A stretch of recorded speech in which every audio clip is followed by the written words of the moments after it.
Chapter 46, Cleaving a Body with One Blow. Chapter 46, Cleaving a Body with One Blow. Dr. Mo looked slightly astounded at his left hand, then returned his gaze to Han Li. He said disdainfully, "Interesting. It seems like you really didn't idle around for a year, even unexpectedly training in such a strange skill. But you did really think that you could become my opponent by relying on a few jack-of-all-trades skills. It seems I have not fought for a long period of time. Personally, taking part to exercise my limbs is not a bad idea. I will let you make the first move."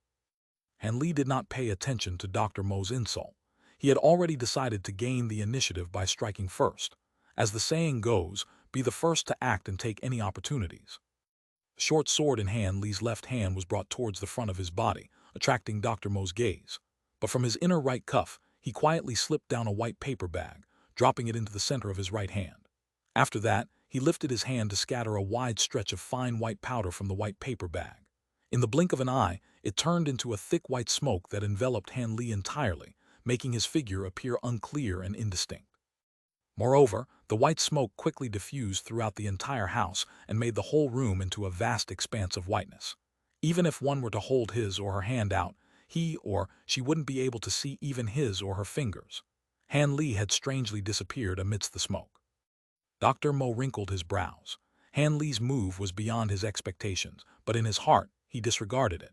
Because of his experience against this kind of third-rate trick, he had many ways to counter it. It was only because he was afraid that the smoke would prove to be troublesome that he held his breath. With his deep, profound skill, not breathing for 45 to 75 minutes was no problem at all. HMPH, what insignificant talent, and you still dare to show off in front of me, Dr. Mo snorted coldly. Suddenly, his right hand slapped an empty spot within the smoke. The smoke stirred as if it were being hit by a large club, and it immediately surged upwards, revealing a large, distinct hole. Though he could not see Han Li's silhouette, Dr. Mo did not stop. Striking everywhere from all sides, he released more than 10 strikes in a row, making the smoke in the house completely disperse out from the front door. The room returned back to normal, apart from the missing Han Li. Strange, this brat truly has some ability. Even when I am in front of him, he can make himself disappear as if he had ceased to exist. Dr. Mo was astonished, but he did not panic in the slightest. He had kept a constant watch of the door and its vicinity. Even if a flea flew past, it would not escape his detection. He carefully ran his eyes across the entire house. The surrounding bookshelves, a desk, and a chair were untouched. Everything appeared to be the same. There was nothing out of the ordinary. Thus, how could such a big fellow like Han Li disappear completely in a small place like this? Dr. Mo's expression changed. There were slight misgivings in his heart, but he boldly coughed a few times. He then unsteadily walked to the place where Han Li disappeared from, wanting to take a closer look at what actually happened. When he was a few feet away from the area where Han Li disappeared, he stopped and squinted both eyes. He faintly felt a discernible killing intent direct at him from nearby, getting ready to make a move. Dr. Mo's eyes radiated energy that was used to carefully sweep the room, but even so, he was unable to discover anything abnormal. He began to worry that there was no one nearby. Could it be that Han Li decided to go up to heaven or down to hell? To go up to heaven or down to hell? Dr. Mo was completely lost in his thoughts and was thinking as if he had realized something critical. While he was pondering over it, there was a sudden dang sound above his head. Not good. Dr. Mo suddenly realized that Han Li had concealed himself in the beam of the roof. He was unable to look up in time. With a shout, Dr. Mo raised his hand upwards and struck his palm severely to stun his opponent in one move. Following the powerful strike, an explosion rumbled out, but the only sound that was audible was sharp and clear dang. Dr. Mo was somewhat puzzled and hurriedly lifted his head to inspect the beam. He couldn't help but to stare foolishly at the empty space above, where not even a ghost of a reflection could be seen. There was only a small black metal bell hanging from the beam of the roof, jingling incessantly in the wake of his strike. This was the source of the dang sound. Not even Han Li's shadow was there. During the time in which Dr. Mo was looking upwards, a wisp of cold light, with the abruptness of a thunderbolt, pierced violently towards Dr. Mo's lower abdomen from under his foot. Its speed was incredibly fast, comparable to lightning or raging fire. He was able to detect it only when it was about to touch Dr. Mo's garments. Dr. Mo turned pale with fright.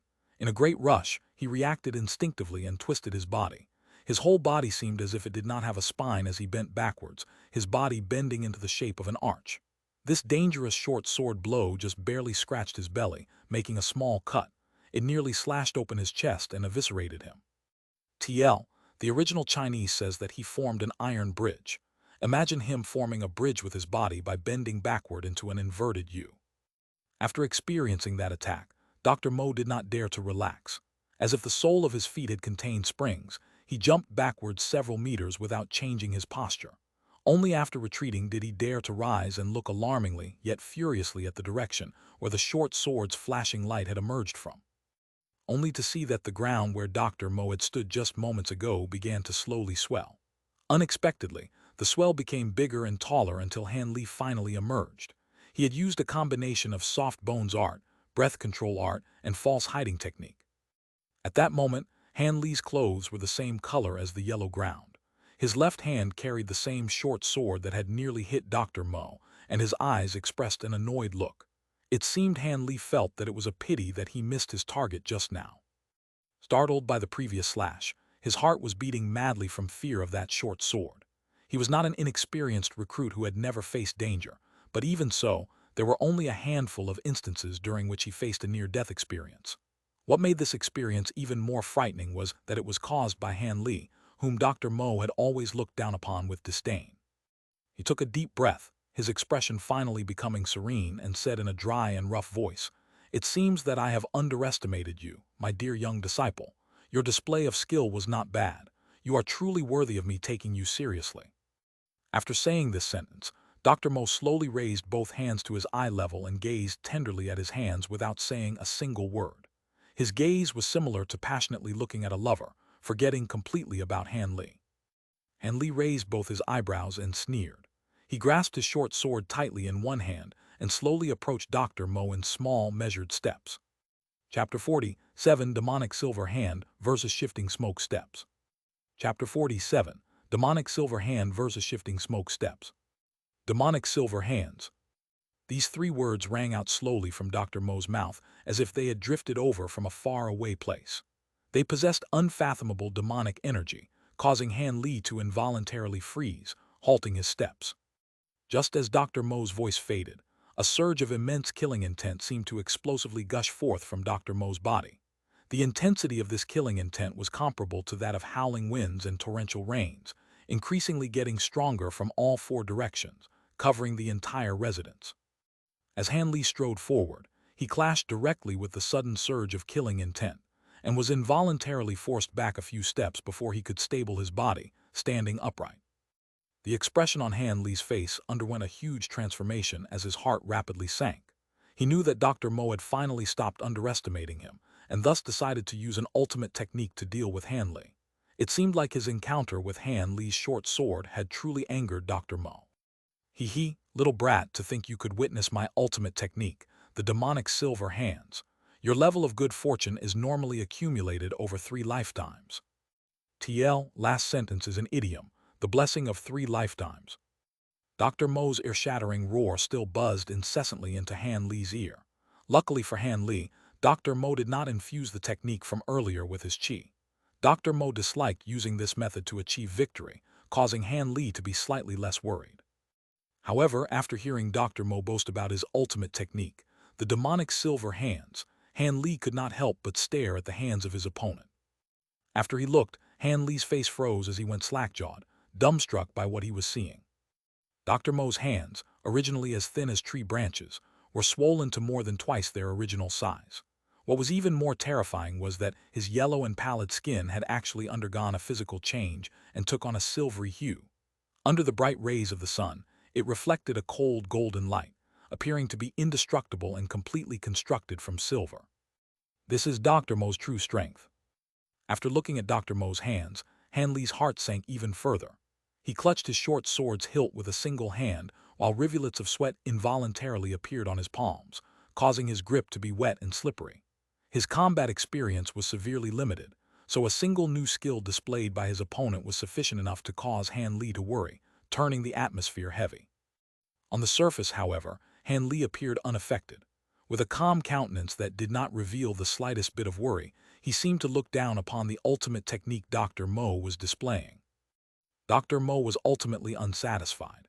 He began to see Han Li in a whole new light, but he still felt that displaying his supreme technique in front of a young teenager was truly overestimating his opponent, akin to using a sledgehammer to crack a nut. As such, he initially expected Han Li to be frightened and beg him for mercy. Only then could Dr. Mo soothe his pride. "Do you know that I extremely hate the expression on your face?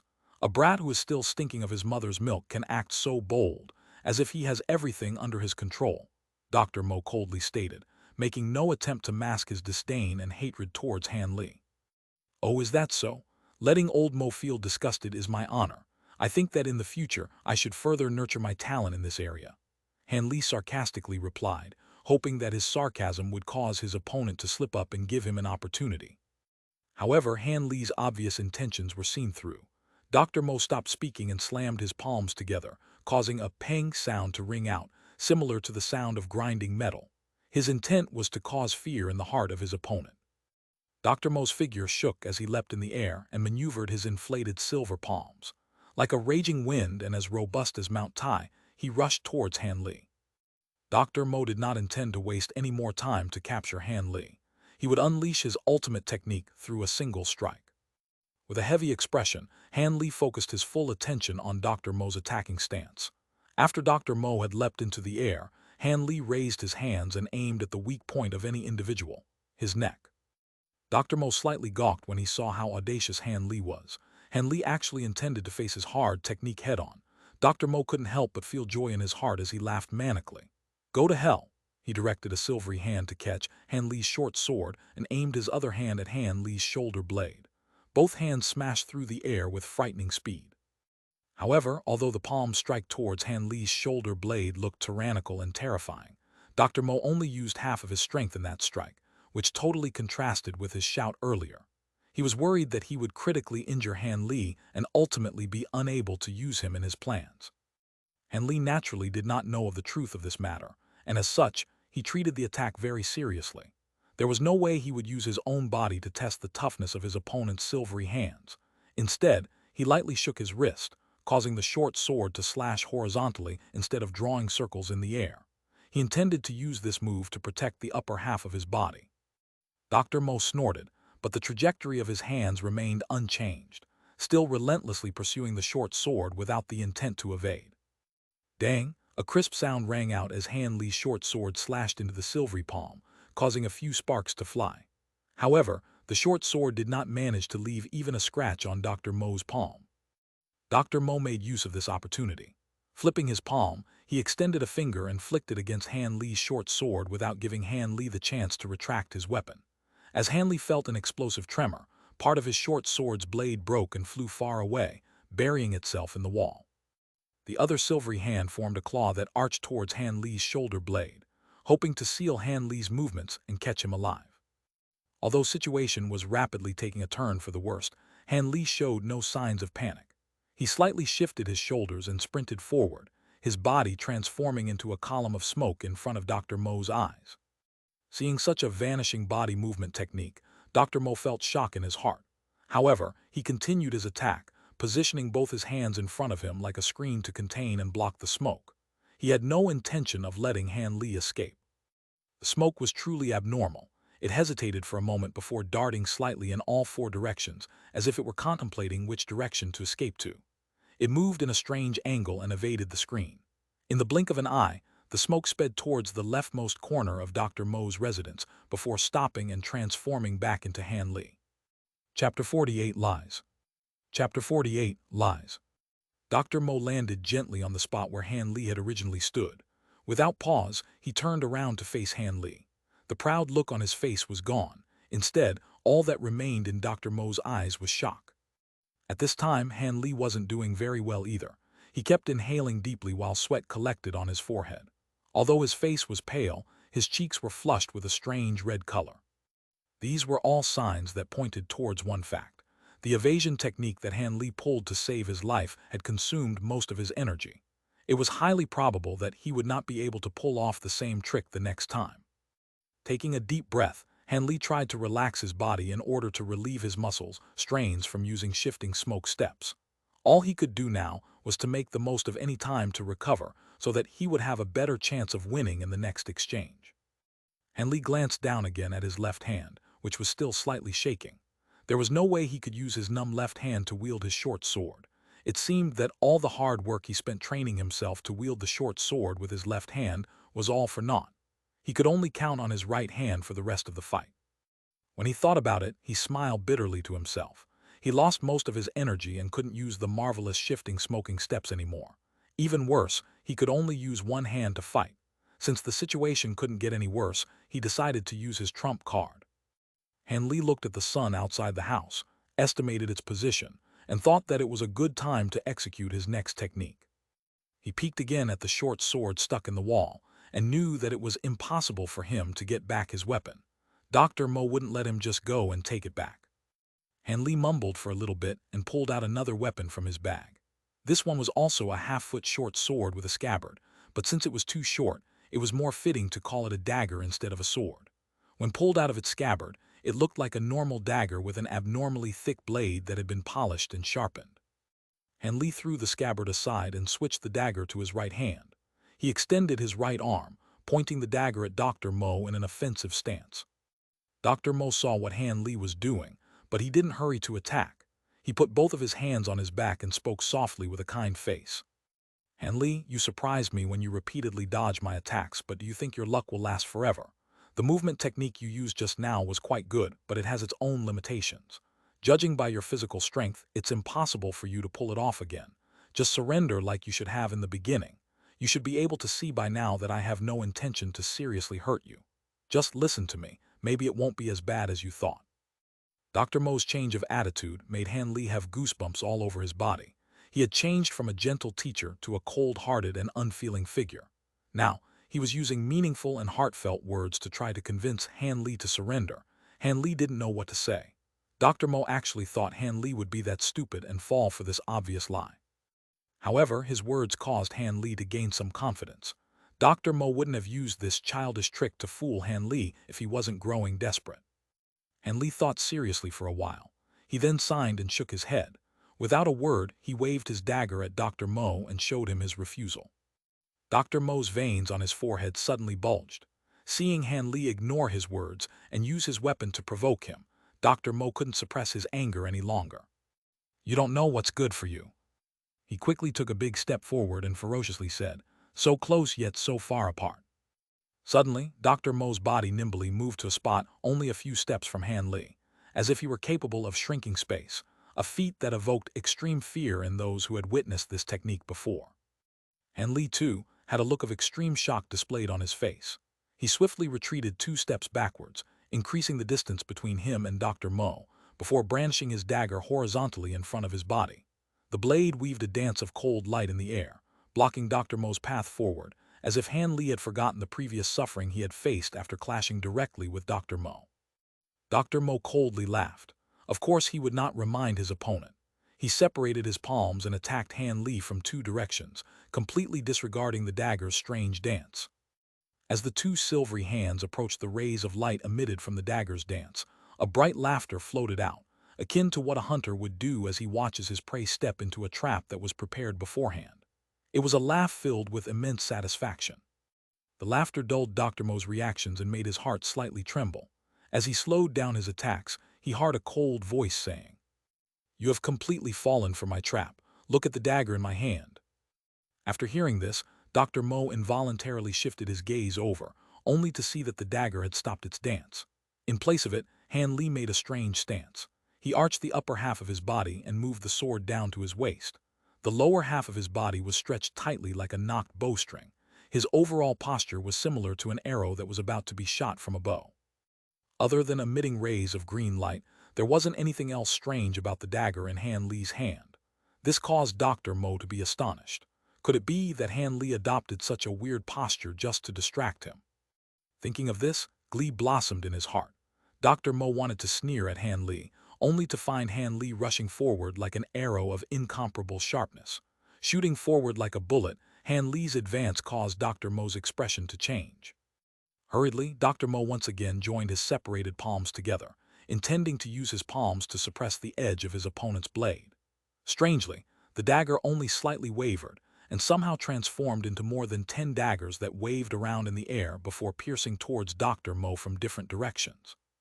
Dr. Mo loudly snorted. In his heart, his evaluation of Han Li dropped by a few degrees.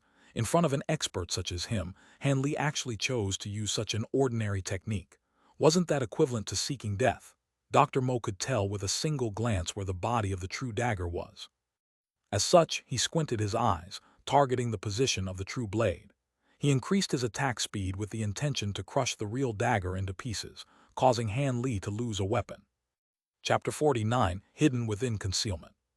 Chapter 49, Hidden Within Concealment. Once both parties were about to make contact, Han Li slightly moved the edge of his dagger.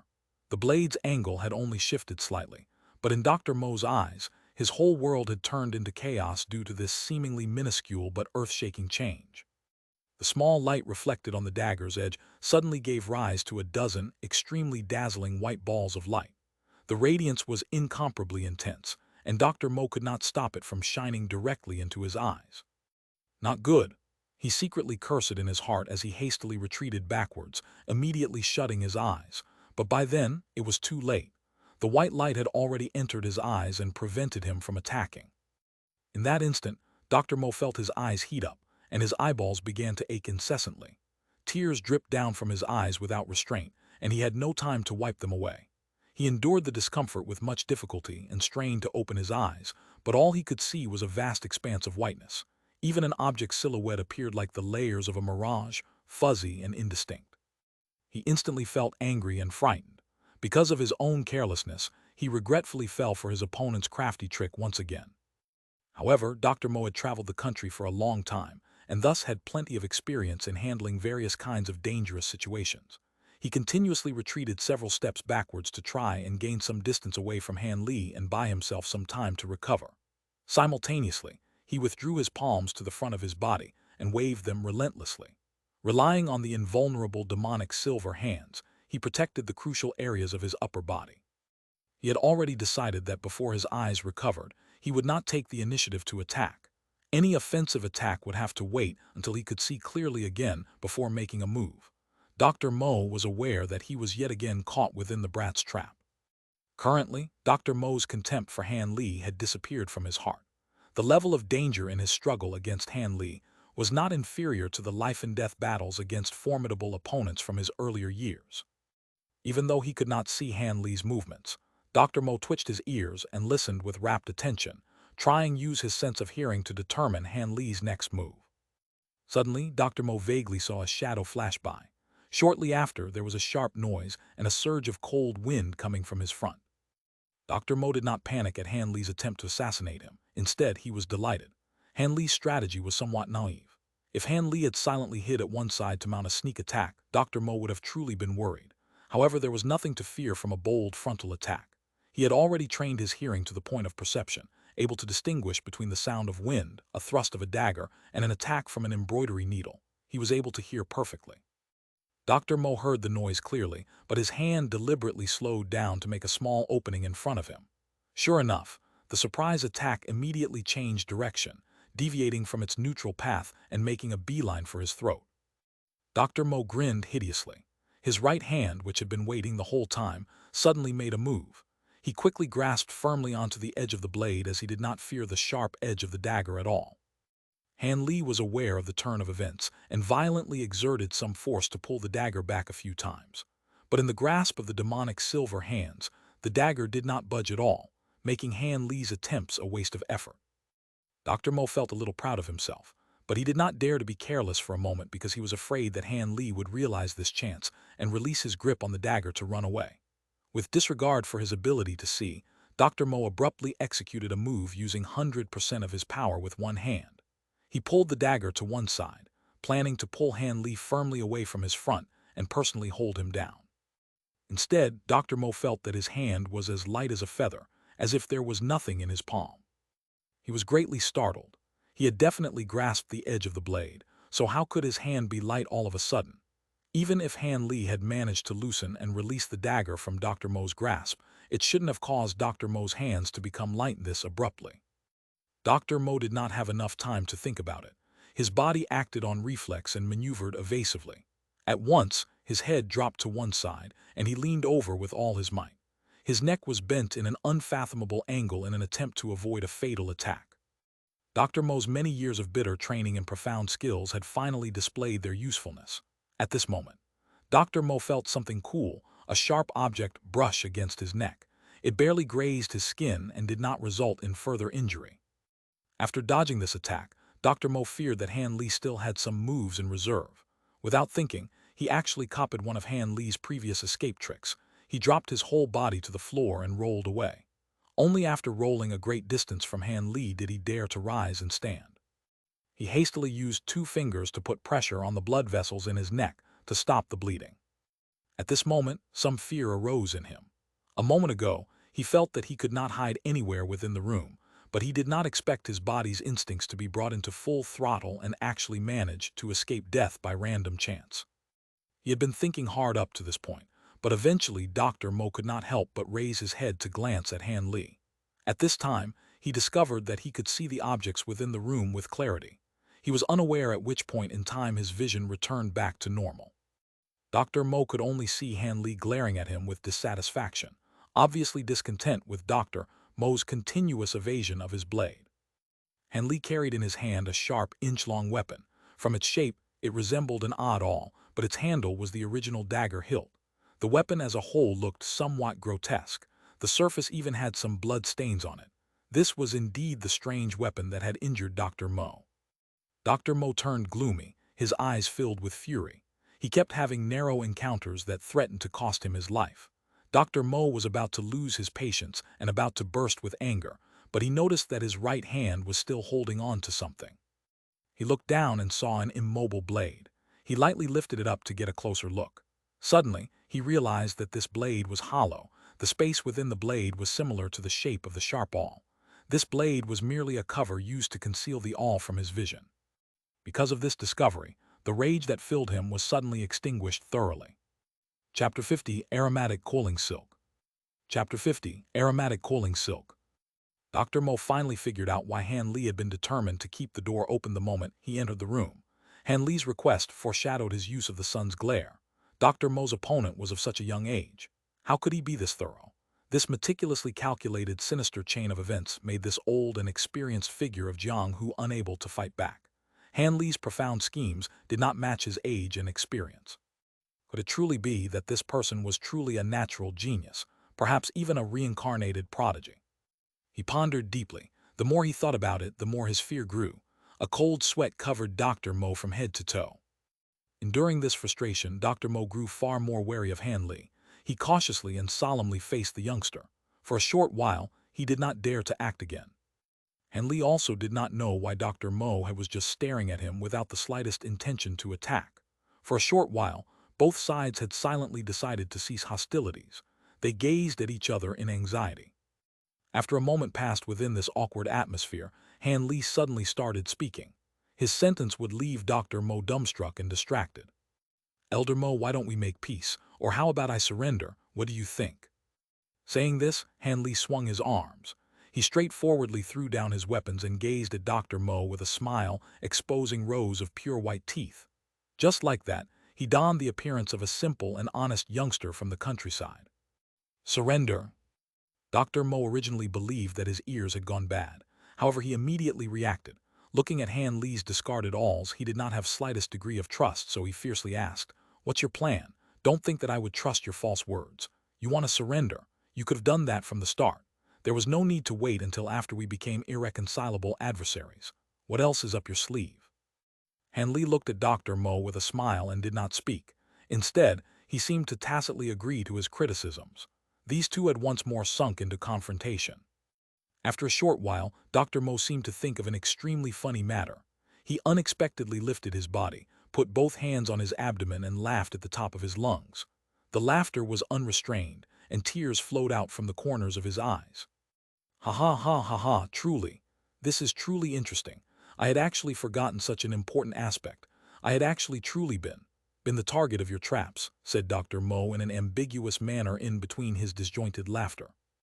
Han Li wrinkled his brow, but soon after he smoothed it out. As he glanced outside the window, the corners of his mouth formed a strong smile, and he calmly said, "Elder Mo, don't you feel that this delay has gone on long enough? It's about time to finish this." Dr. Mo grew slightly distracted and stopped his hearty laughter. He slowly straightened himself and stiffened his face. With an expressionless face, he stared at Han Li for a long time before coldly replying, "I, too, feel that it is time to conclude this." The two suddenly calculated their respective chances of succeeding. In that split second, they both thought of ways to force their opponent to reveal their cards. After a moment of awkward silence, Han Li slowly opened his mouth. He held no other thoughts other than the confidence of being able to force Dr. Mo to concede. "Elder Mo, did you know that your life is already in my hands?" Han Li's words could leave a person utterly astonished. "My life is already in your hands," Dr. Mo sneered. His face had an expression of distrust. "Don't you think that wound of yours is a bit peculiar?" "Nonsense. I took a careful look at it. Your dagger doesn't have." Dr. Mo refused to believe his words, but halfway through his own reply, his expression greatly changed. He recalled that what had injured him wasn't that dagger but rather that hidden awl. "It seems I don't need to say any more. Elder Mo already understands my meaning." Han Li looked at Dr. Mo with a snicker. "Even if I were poisoned, you forget. Your medicinal techniques were all taught by me. There is no poison I cannot remove," Dr. Mo calmly said. His face immediately went back to normal. I forgot to say. The poison that I applied on my blade was aromatic coiling silk." "Aromatic coiling silk?" Dr. Mo let out a soft cry of surprise. This had greatly exceeded his expectations. "Correct. Elder Mo surely knows how difficult it is to deal with this poison." "Nonsense. How could you possibly concoct such a poison? I didn't divulge even a segment of its formula." Dr. Mo's appearance was still strong, and he seemed to be unconvinced of Han Li's words. However, from the strange sensation he felt from the wound, his heart was already certain that Han Li somehow managed to concoct the poison. Seeing that Dr. Mo was still not admitting defeat, Han Li sighed. He would have to explain further. "You have long forgotten that I was given complete access to your library. This recipe was slipped into an obscure medical book, but had I not been attentive, I fear that I would have missed it."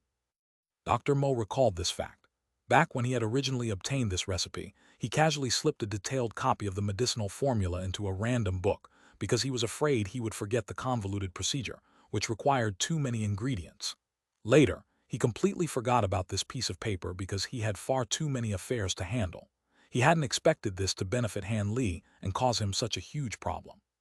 "We should take a seat and have a proper discussion. Let us shake hands and make peace," Han Li confidently said. Humph! Dr. Mo did not take notice of Han Li. His brain was hard at work remembering the effects of the aromatic coiling silk. Aromatic coiling silk. This name did not sound dreadful in the slightest. In passing thoughts, people even found that it sounded elegant and romantic. However, its poisonous strength was like the yearning of an infatuated woman, unbearable and bone-deep. Chapter 51, Giant Man Displays His Might. Chapter 51, Giant Man Displays His Might. Once the aromatic coiling silk poisons the body, the toxin would enter the blood vessels and gradually spread throughout the entire body. Ordinary mortals would not be in any danger, but to cultivators, this poison would be extremely fatal after a short amount of time. The cultivator affected by the poison could not recklessly disrupt his or her internal true qi, or else the poison would flare up and cause the blood in the body to flow backwards, resulting in immense pain and suffering. However, if one was poisoned for a longer period of time, the toxicity would penetrate the body, making the situation worse. Even if a person managed to recover somewhat and properly control of his or her true qi, he or she would still have to consume the antidote on a daily basis. Otherwise, gradual changes would occur within the bones, causing the body's foundation to wither. The body would curl up, paralyzed and unable to move. Eventually, the body would melt into a pool of mud. Even more terrifying was that once the poison penetrated the bones, nothing could be done to extract it. The individual could only rely on long-term treatment in order to survive. The poison would not flare up for the time being, instead becoming like a thread of carnal love, forever plaguing the victim's body. The poison was made up of a variety of materials, many of which could be replaced. Although the end product would be the same, the specific toxicity would change according to the person who concocted it, making the poison unique to its maker. Naturally, the antidote would also be unique.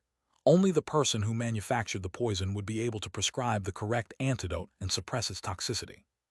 Even if others knew the method of making the aromatic coiling silk, they would have no way of concocting an antidote specifically geared to combat the aromatic coiling silk that someone else had produced.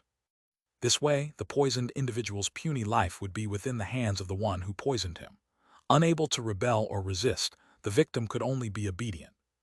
Dr. Mo racked his brain for any memories regarding the aromatic coiling silk, filtering through his vast knowledge.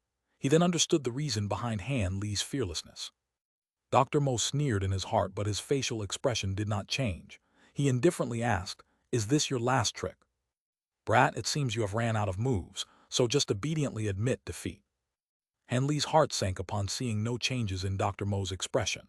At this point, Han Li was sure he had miscalculated something, since Dr. Mo seemed to have entirely disregarded his threat. Dr. Mo did not seem provoked in the slightest, making it seem that he truly paid no mind to the aromatic coiling silk in his body. Even more so, Han Li was clear that because of this, he was in a very disadvantageous position. It looked as if his opponent was greatly certain that he could seize Han Li. Seeing Han Li remain silent, Dr. Mo laughed and deviously looked at him before saying loudly, "Iron Slave, capture him for me." Once Han Li heard this, he immediately remembered that after entering the house, he thought that he had forgotten something very crucial: Iron Slave.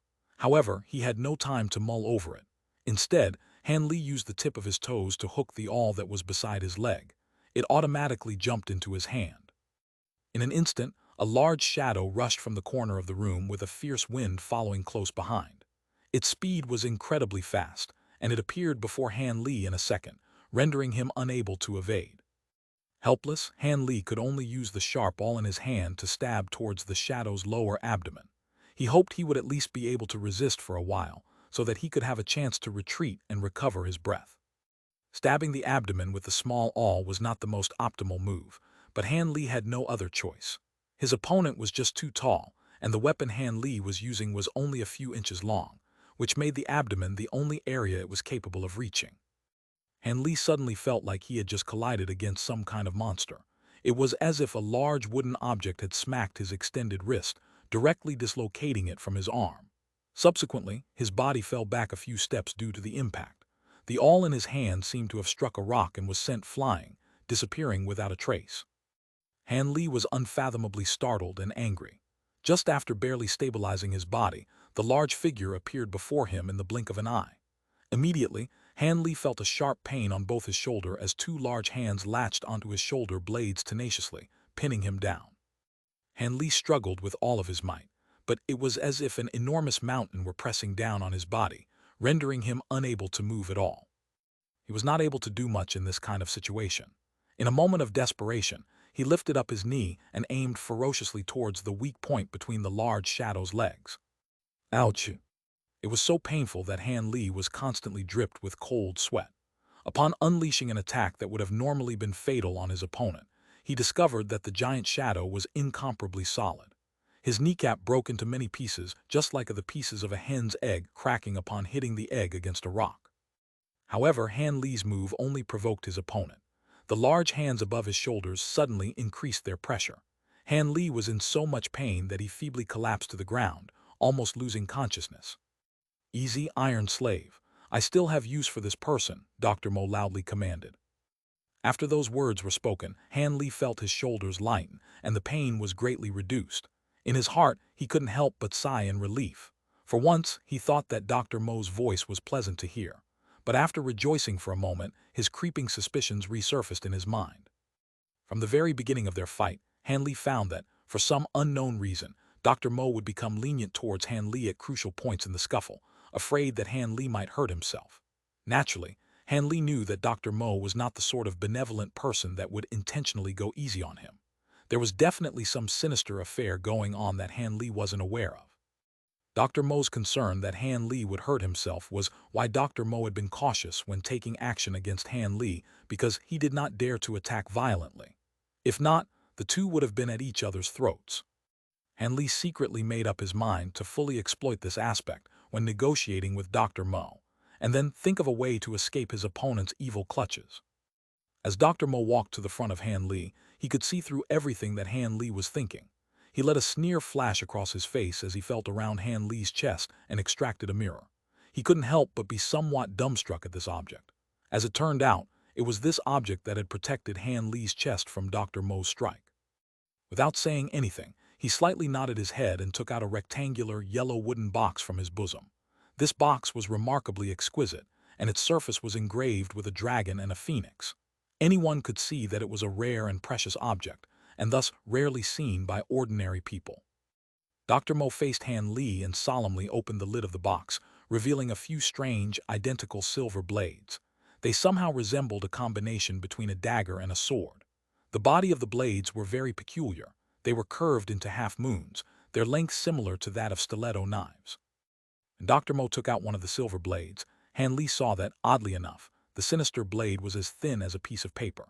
The cold light flashing on the blade's surface was enough for Han Li to know that the blade was razor-sharp. Using it to slice human flesh would be as easy as cutting clothes. The tip of the handle on the silver blade was even more bizarre. Inlaid on the tip was an extremely ferocious and sinister-looking demon head, which had a pair of horns and eyes that were tightly shut. Dr. Mo lifted this sinister blade and glanced knowingly at Han Li out of the corner of his eye. This action left Han Li absolutely horrified. His inauspicious thought seemed to be true. Dr. Mo wanted to use the sinister blade to cut him. Chapter 52, Seven Ghosts Devouring the Soul.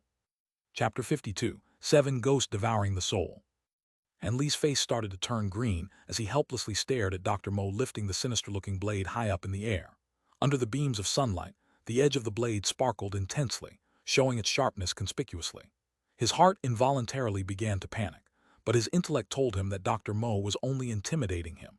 Since Dr. Mo had expended so much effort to capture Han Li alive, he definitely wouldn't kill Han Li off so easily. As the sharp blade was seen descending slowly from the sky, targeting to pierce through his body, Han Li still remained silent, forcefully maintaining an expression of resoluteness. Just when the strange, sinister blade was half an inch away from splitting his head, that even the tip of his hair could feel the waves of coldness generated by the sinister blade. Han Li slowly closed his eyes as a hint of regret flashed through his mind. Could it be that Dr. Mo is really going to kill me? If I had known earlier, I would have begged for mercy. There might have been a sliver of hope for me to survive. I'm still very young. I really don't want to die like this. If the news of my death reached my parents, would they feel sad? Would they regret sending me to the Seven Mysteries Sect? At that fine line between life and death, all kinds of distracting thoughts arose in Han Li's mind, threatening to overwhelm him. All of a sudden, Han Li seemed to have experienced all the joys and sorrows of life at this instant, gaining enlightenment regarding the matters of life and death. Ka-cha, the sound of the sinister blade piercing a human body sounded out. Han Li's body shuddered slightly, but surprisingly, he did not feel any pain from that. What is happening? Han Li opened his eyes in surprise. The moment Han Li opened his eyes, he was shocked. Unexpectedly, he saw that the sinister blade was lodged in between Dr. Mo's shoulder blades and penetrated deeply into his body to the extent that only the handle of the blade remained on the outside, trembling slightly. There was no blood despite the grievous wound, revealing that the edge of the blade was exceptionally sharp. While Han Li remained bewildered by the sight, Dr. Mo, against all sanity and reason, actually started to praise Han Li. "Excellent, you little brat. You do have some guts indeed, not crying out for mercy even when you were half an inch from death. Excellent, ha ha ha. When I was out journeying in Jianghu in the recent past, I met plenty of heroes who claimed that they were not afraid of death. But the moment they landed in my hands, just under the slightest bit of pressure, they instantly turned from a proclaimed hero into a coward, falling to their knees and begging for their lives." Han Li froze. He stuttered incoherently, unsure of what to reply. Previously, he almost gave in to the pressure and soiled in his pants. Only by gritting his teeth and forcibly enduring it did he manage to not to cry out. It was also because in his heart he believed that Dr. Mo would not have killed him just like that, and thus he luckily passed this test. Moreover, Han Li also has his pride as a man, and he was unwilling to change his stance to beg Dr. Mo for mercy. Facing the praises from Dr. Mo, Han Li of course would not correct him, but countless contradictions arose in his heart, uncertain whether should he be happy or disappointed. Just as a multitude of thoughts swam around in Han Li's mind, Dr. Mo swiftly grabbed the rest of the sinister blades and proceeded to impale every part of his body deeply, only leaving the demonic heads of the sinister blades exposed. After Han Li recovered from his state of shock, he realized that there was a total of 7 sharp blades impaled in Dr. Mo's body. The blades are inserted in both of his shoulders, both of his legs, his lower abdomen, and rest of the blades were embedded in front of his chest. When looked at from afar, Dr. Mo gave off the impression that his body was hacked apart and dismembered in the midst of chaos. Han Li didn't know whether he should be happy or terrified by Dr. Mo's self-mutilation. Could it be that method was a prelude to a very powerful martial art? Could Dr. Mo be using the powerful martial art to deal with Han Li? After Dr. Mo finished impaling himself, he entered into a state of meditation, no longer speaking a word and ignoring all distractions. Han Li's heart shuddered slightly. He felt that this was a divine opportunity to escape. Just when he wanted to make a move, however, he abruptly stopped, appearing to have realized something. Han Li smiled bitterly. How could he have forgotten the giant fellow not far from Dr. Mo's side? That giant fellow had always been observing Han Li's movements. How could he have the chance to escape? It appeared that before entering his meditative state, Dr. Mo had already planned out everything meticulously. He was unafraid of any tricks that Han Li might have up his sleeves. This strange giant fellow named Iron Slave seemed to have originated from some place mysterious. His body was the same as Dr. Mo's demonic silver hands. The toughness of his body was such that even the fatal weakness of the male species' groin area was impenetrable by sword or spears. All of Han Li's plans to escape was destroyed by the mere presence of this man. As Han Li was silently cursing the giant fellow in his heart, a change that seemed demonic in nature occurred in front of him. Dr. Mo's facial features started to twitch, followed by violent trembling of his whole body.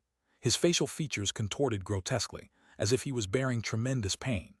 Along with the sinister blades impaled in his body, people observing would not help but be terror-stricken, as if that they could feel that there was an emergence of an extremely chilled air rising in the room Dr. Mo was in. All of a sudden, Dr. Mo stopped trembling. However, an extremely weird low-toned roaring noise emitted from deep inside his throat. This sound has the feel of a savage primal bestiality. At that instant, Dr. Mo appears to be no longer an old man, but rather a terrifying primordial beast from the wilds. Following which, an even more horrifying thing happened. The ghostly mist that appeared on Dr. Mo's face a year ago materialized again. Compared to a year ago, the ghostly mist that appeared now was distinctly different.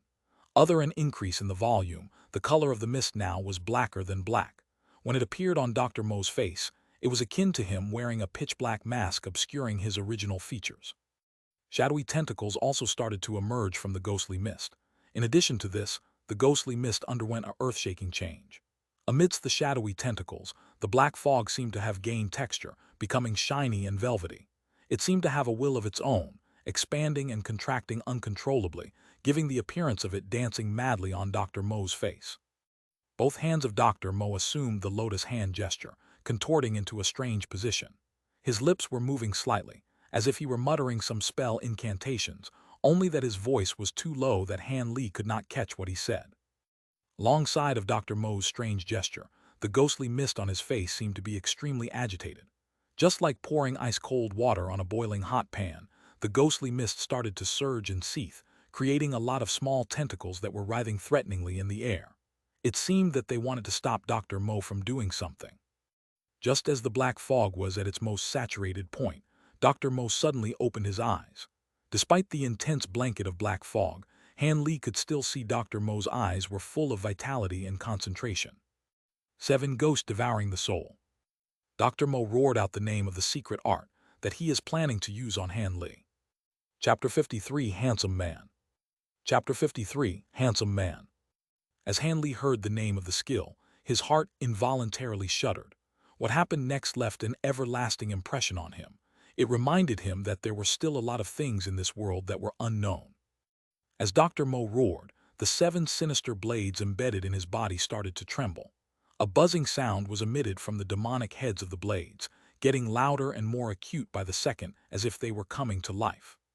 As Dr. Mo witnessed the sinister blades vibrating, he mumbled something fervently. Han Li could not catch what he said, but he knew that it could not be anything good. Dr. Mo stood up, circled around the room, and finally stamped his foot in anger.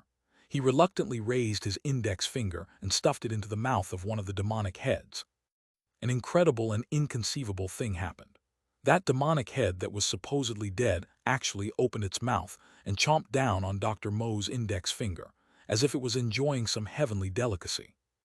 Dr. Mo's body slightly shuddered, as if he was forcibly suppressing the intense pain. Because of the black fog that was obscuring his features, Han Li could not see Dr. Mo's expression, but he guessed that surely it would be hideous. In the time it took to brew a cup of tea, the hunger of the demonic head was finally sated. Satisfied, it opened its mouth to release the finger while the buzzing sound started to abate. Next, Dr. Mo began to feed each of the demonic heads in succession, before unwillingly withdrawing his finger.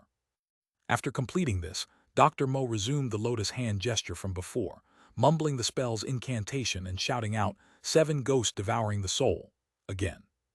This time, the 7 sinister blades did not start vibrating. Strangely enough, it seemed that nothing inconceivable was going to happen. However, the eyes of the demonic heads all shot open at the same instant, revealing pairs of blood-red eyeballs, together with their mouths that were stretched wide open. They appeared to be trying in futility to suck something from the air.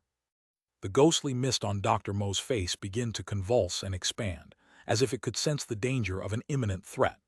The movements of the tentacles got increasingly intensive and violent, but to no avail. 7 extremely fine lines of black threads appeared on the top of the ghostly mist, weaving beautiful arcs in the air.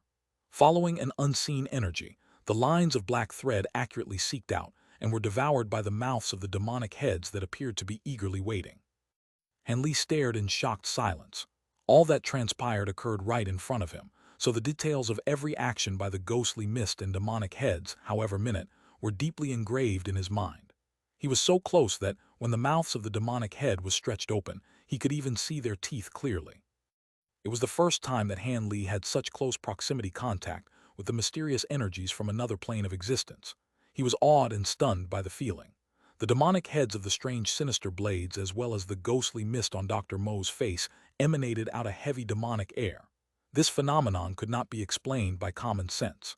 In the past, Han Li had never believed in matters of the supernatural. If it were not for him personally experiencing this today, he would absolutely never have believed in it.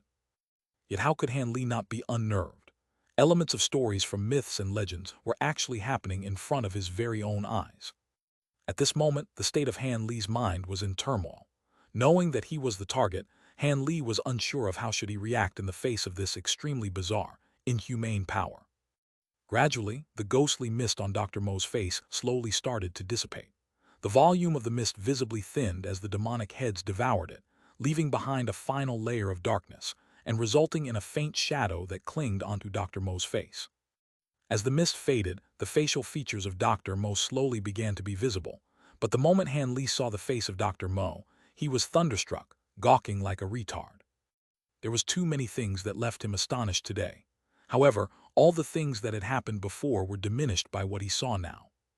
The exposed facial features belonged to a man about 30 years old in the prime of his life. If one observed for a longer period of time, he or she could tell unquestionably that this was Dr. Mo. He had managed to recover at least a few decades of his vitality. A face with a trace of heroic air, eyes that belied with dazzling charm, and a cold smile on his lips. No matter how you look at it, it was a face full of charisma, the face of an extremely handsome man. Deeply alluring and bewitching, it was a face destined to be a lady killer. Regardless of young virgin girls or old sultry cougars, no females could defend against this sort of charm. At the slightest flick of his finger, as long as he desired it, there would certainly be females delivering themselves to his embrace, unable to extricate themselves from the river of love and obsession. After witnessing Dr. Mo's face, Han Li actually felt like there was someone grinding his heartstrings, smashing his heart to pieces. It appeared that this pretty boy countenance was greatly capable of arousing jealousy in other males. As the last remnants of the ghostly mist was devoured by the demonic heads, Han Li suddenly remembered that Dr. Mo had told him before that he was only 30 years of age. It was only because of an accident during the recovery of a grievous injury which drained away his vitality did he become old and decrepit. From the looks of it, at the very least up to this point, Dr. Mo did not lie to him. This should be Dr. Mo's original face. It was just that the methods Dr. Mo used to restore his looks was too mysterious and unfathomable. At this moment, Han Li realized that alongside Dr. Mo's features regaining their youthful look, his body, and even his hair all underwent miraculous transformations.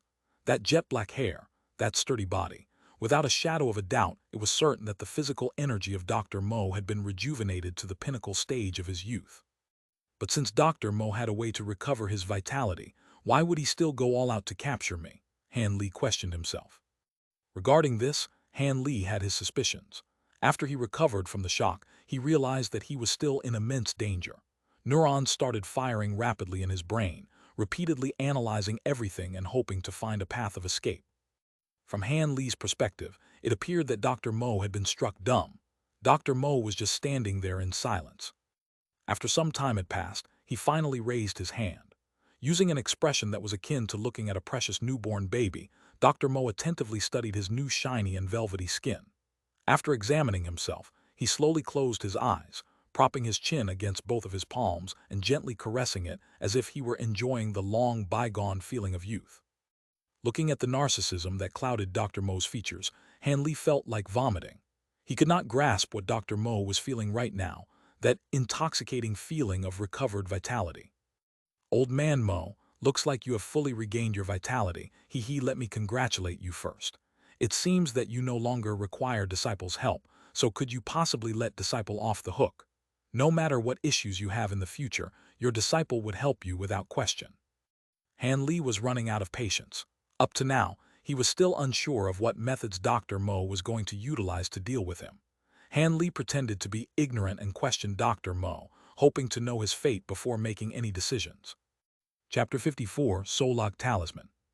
Chapter 54, Solog Talisman. Han Li, you are really flexible, knowing when to make compromises and concessions.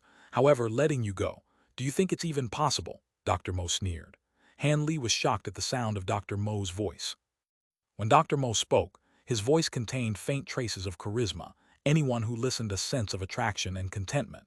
Compared to his previously bitter and insipid voice, this was totally different.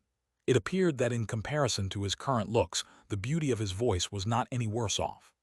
Surprisingly, this was the first time Dr. Mo ever called Han Li by his name. Although it does not mean anything much, it allowed Han Li to feel slightly appreciated, as it was much better than being called little brat every single time. On the surface, one could not really sense any imperfections from the current Dr. Mo. Every single one of his movements was graceful beyond comparison. A handsome man indeed. There was no trace of the senile old geezer from back then. Han Li was sure that back in his youth, Dr. Mo relied on that face of his to dazzle countless females. "So what on earth do you intend to do to me? Just tell me directly." Han Li was not a female, and thus he was not affected by Dr. Mo's handsome face. Furthermore, Han Li could tell from the previous conversation that Dr. Mo seemed to have no intentions of sparing him, and as such, there was no need for Han Li to leave him with any pretense of cordiality. "What do I intend to do? H. Dr. Mo leisurely stretched his recently revitalized body, coldly smiling without any intent to answer Han Li while taking out another unknown object. The unknown object was revealed to be a small holding pouch made from extremely fine silk. The glow reflected off of the silk was extremely radiant, just like the blazing flames of a phoenix. It was extremely eye-catching. Furthermore, the embroidery was exceptionally exquisite. One could certainly tell that this was no ordinary object. What could this small holding pouch contain? Could it be another bizarre artifact just like the sinister blades from before? Asking himself these questions, Han Li felt curiosity grow within his heart. Dr. Mo cut Han Li's silent speculations short by quickly opening the pouch of holding. Following this, he cautiously drew out a rumpled piece of yellow paper. Han Li was somewhat disappointed. However, he knew that the more ordinary-looking an item is, the more difficult would it be for him to anticipate its uses. Caution arose in his heart as he became extremely focused. Thinking back to the incomprehensible events that happened earlier and seeing this seemingly ordinary piece of yellow paper, Han Li was sure that there were bound to be countless enigmatic mysteries behind it. Dr. Mo gently held the piece of wrinkled paper between two of his fingers, carefully smoothing it with a serious demeanor. Han Li was now able to see that the piece of paper was not large, about the size of a palm and yellowish with a hint of mold, giving the appearance that this talisman had been created many years ago. The most noticeable thing was that the piece of paper was shining with a silvery light, materializing silvery wisps of lines in the air. The lines slowly formed into many strange symbols in the air. Han Li had absolutely no knowledge of these foreign symbols. The moment he saw them, however, his heart started to feel as if there were an unfathomable and mysterious energy pulsing within the floating symbols. Even the chi he obtained from the eternal spring arts was moving in his body erratically as if it sensed immense danger, leaving Han Li stupefied. Sensing that something was wrong, Han Li quickly focused all his attention on the strange symbols, hoping to understand the mysteries behind them. The symbols twisted here and curved there, zigzagging around the air, yet there seemed to be something miraculous hidden within the strangely shaped symbols that he was unable to grasp. It was a pity that there was insufficient time for him to figure them out. In this instance, Dr. Mo arrived in front of Han Li. When he saw Han Li concentrating exclusively on the yellow paper in his hand, almost to the point of being obsessed, a slight hint of mercy involuntarily flashed in his eyes. He gently lowered his head, moved his lips close to Han Li's ears, and slowly said in an extremely low-pitched voice, "Don't blame me, Han Li. I am also left with no choice, so you best willingly submit to your fate and await reincarnation. I am going to take over your shell of a body now." "What did you just say? What is the meaning of this?" Han Li was shocked awake by Dr. Mo's words. He was so terrified by them to the point where his soul almost scattered and flew out of his body. He could sense that a fate worse than death will happen to him momentarily. Han Li no longer cared about the threat of the giant fellow behind him and fiercely struggled for his life. Hidden within his clothes, he still had a few items that may proved helpful in creating a distraction, thereby giving him a path of escape. "Iron slave, suppress him fully. Don't even give him the chance to flail about." Dr. Mo's orders destroyed his last chance for freedom. Two gigantic palms akin to small mountains were securely pressing him down, not giving him a chance to move. Rivulets of sweat flowed down Han Li's face all the way down to the ground. He opened his eyes wide, gritted his teeth, and listened to Dr. Mo's incomprehensible muttering. Once Dr. Mo began chanting, the piece of yellow paper, wedged between Dr. Mo's finger, started to flutter intensively at the sound of the spell incantation despite the lack of wind.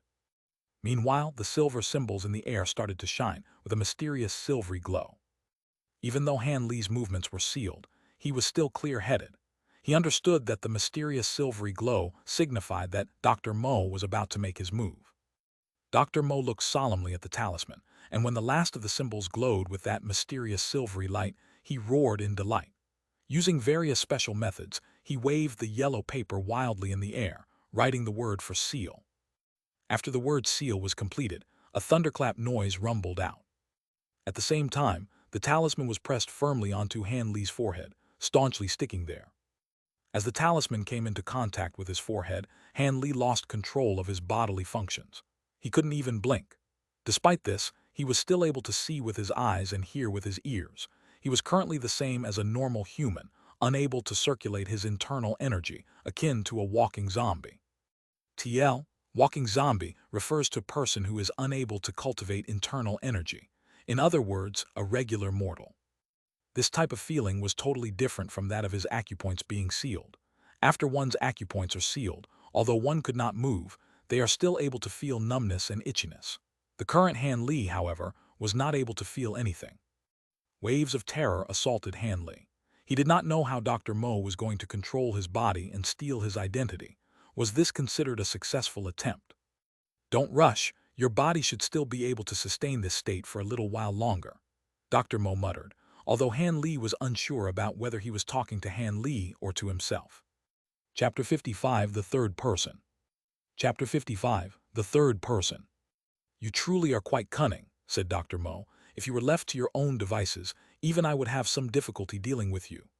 Dr. Mo spoke in a calm and unhurried tone as he lifted Han Li and carried him outside of the house. It was still very hot outside, which made Han Li realize that, although he thought he had been in the house for a long time, the events had lasted shorter than he expected. Dr. Mo continued to effortlessly carry Han Li as if he were a weightless object, walking at a leisure pace until he passed the medicine garden and came upon a remote cliffside. The silent giant continued to follow Dr. Mo's footsteps, refusing to leave his side almost as if he were his shadow. Through his own eyes, Han Li was able to see that there was more to the cliff than met the eyes. Upon closer inspection, he realized that carved into the cliff was a stone room he had never seen before. This room was similar to the stone room Han Li had cultivated in before, but this stone room was covered with a layer of limewash. From its rough appearance, Han Li judged that the room was constructed recently.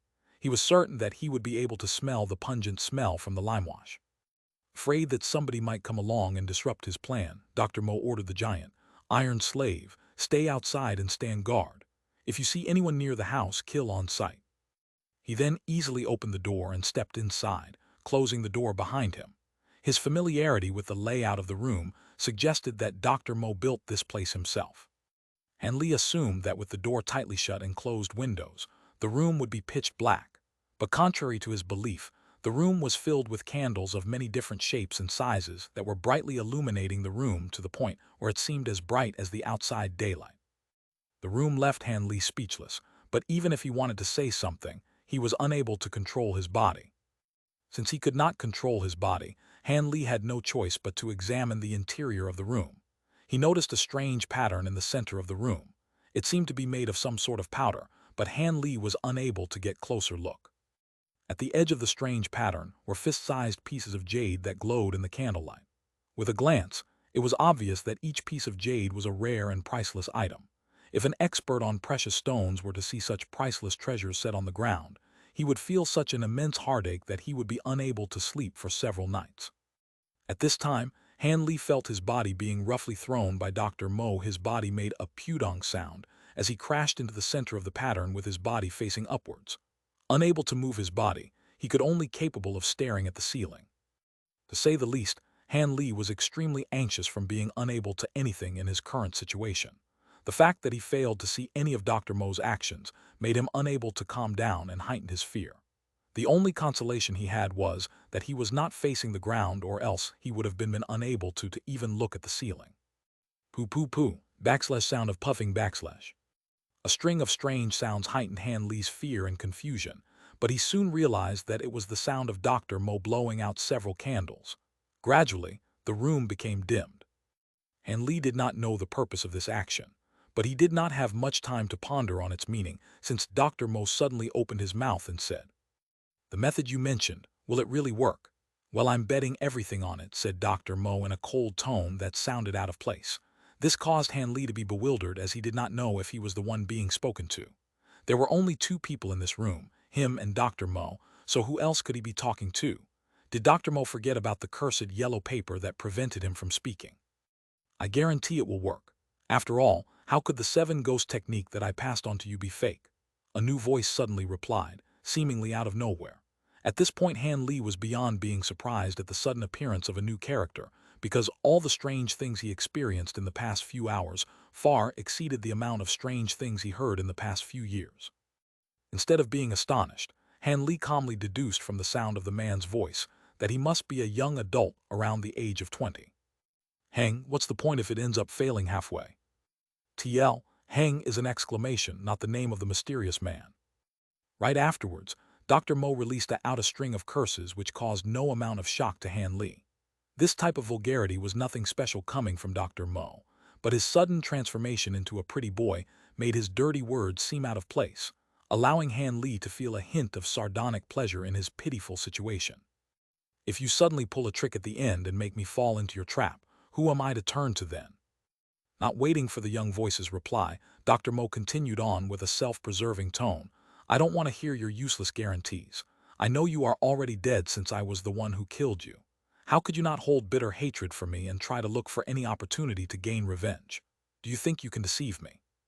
Not giving the other person any chance to refute him, Dr. Mo kept talking almost as if he were taking this chance to pour out all his pent-up thoughts and insecurities. The mysterious man did not react to Dr. Mo's spiel. As a result, the only audible sound within the penetrative silence of the stone room was Dr. Mo's breathing. Han Li couldn't help but break out into a cold sweat as he finally processed the fact that the mysterious young man was deceased. That would make him some sort of ghost, would it not? Also, from what Dr. Mo revealed in his tirade, it seemed that the weird technique he just used was learned from the man he had killed. The mysterious man finally replied angrily, "Well, what else do you want me to do? I already swore on my ancestors, my parents, my whole family, and even on my family name. Are you still not satisfied?" Hearing this, Han Li couldn't help but feel his heart jump a beat as he realized that the mysterious man was so perverse, and demented that he would swear on so many of his family members just to gain Dr. Mo's trust. At first, he felt a sense of connection, as they both seemed to be in dire straits, but that feeling quickly disappeared from Han Li's mind. "You're right. You can't do anything to me right now since your body has been destroyed, leaving behind your soul. You can't even see the light of day, and what little strength you have left is useless against me. Dr. Mo said in a slow and deliberate manner in order to maintain his facade. Chapter 56, Battle of the Light Globes. Chapter 56, Battle of the Light Globes. Yu Zhitong, I just want to remind you again that if anything happened to me, you won't be any better off. You know that your soul won't last long in its current state, and that you depend on me to help you look for a new body. So if there is anything you want to say it now while there is still time. I will not be angry unless it turns out you failed to tell me some crucial knowledge, said Dr. Mo as he was unwilling to give up any attempts at trying to pry out hidden information from the mysterious youth. From these words, it becomes evident to Han Li that Dr. Mo was in fact very afraid of Yu Zhiang doing something at the final moment that would cause his downfall, and was looking for more reassurance that his plans have not been tampered with. In response to Dr. Mo's words, Yu Zhidong, who fully understood the risks involved with harming Dr. Mo, replied smoothly, "There is no point in me tampering with your plans, and if I do then may my family suffer heaven's retribution. Besides, after using the 7 soul-devouring technique, at the price of your fundamental essence, you would temporarily receive a certain amount of magic power, enabling to use a few simple spells. But your existence now is currently that of a soul. Once your fundamental essence is used up, are you sure you could still execute such a spell?" After Yu Zidong swore a venomous oath against harming Dr. Mo, he prodded at his weaknesses and leaving no way for Dr. Mo to back out. Although Han Li wasn't religious, listening to their dialogue made Han Li pray silently to the heavens that Dr. Mo would give up his evil plans. It seems like a ridiculous thing to do, but it was the only thing he could do. Okay, I will use what I trust and ignore what I don't. Since there are such great benefits, it is only natural that there would be some risks, said Dr. Mo after making up his mind. Hearing this, Yu Zhidong seemed quite happy and excitement appeared in his words. See, that is the correct mindset, think about it. You were originally a mere mortal without spiritual roots, unable to step onto the path of immortality. But if this plan becomes a success, that will no longer be the case. With your new body and powerful spiritual foundation, any large sect or clan would beg for you to join. Not only that, your body would be immune to sickness and death, allowing you to live 5 times as long as a normal mortal. Haha, then I will trust you on this matter. Do not worry, I Mo Juran am a man of my words. What I say will most definitely be done. Once I am successful in this endeavor, I will immediately help you find a suitable body with a strong spiritual foundation. I promise you that I won't let you down, little brother Yu. After listening to Yu Zhidong's promises, Dr. Mo's initial worry was gone as he took up a kinder tone, addressing Yu Zhidong with close familiarity. Then if that is the case, I thank Big Brother Mo after your success. I will single-handedly teach you each and every one of the cultivation techniques I have in my possession, said the cunning Yu Zhidong. He knew he had successfully lured in Mo Juran with his words. Han Li listened as the two shamelessly talked about using his body without asking for his opinions. Even though he realized that he wasn't able to do anything given his current situation, he couldn't help but feel annoyed at how they don't give him any face. Once Dr. Mo dispelled his doubts and made up his decision to follow through with the plan, he no longer delayed, immediately pulling out some golden needles and stabbed them into his Mixu acupuncture point located in the back of his head. He was immediately invigorated, his body filled with enough energy to perform the next step of his plan and increase his chances of success. He strode to where Han Li lay, sat him upright into a meditating position, and then proceeded to sit in front of Han Li with his arms crossed over his chest, tightly hugging his shoulders. Then Dr. Mo executed a celestial technique. With a wave of his hand, a red beam of light shot out from his palms and hit the pattern that was laid out underneath Han Li, causing the jades placed around the perimeter of the diagram to glow. Dr. Mo proceeded to whisper the spell incantation that held an enchanting and bewildering effect, causing those who heard it to feel drowsy. As the chant continued, Han Li felt a deep sense of weariness, causing everything to become a blur as he slowly lost consciousness. Not good, thought Han Li, knowing fully well that this was the intended effect of the mysterious chant, and that once he fell unconscious, his body would be possessed. Holding on to this thought, Han Li resisted the temptation to sleep.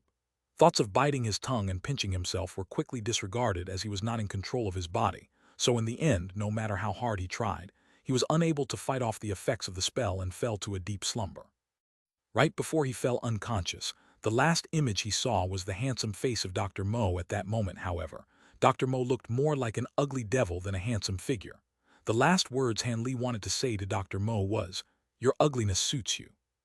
Within the endless darkness of his subconscious, Han Li dreamt a very strange dream.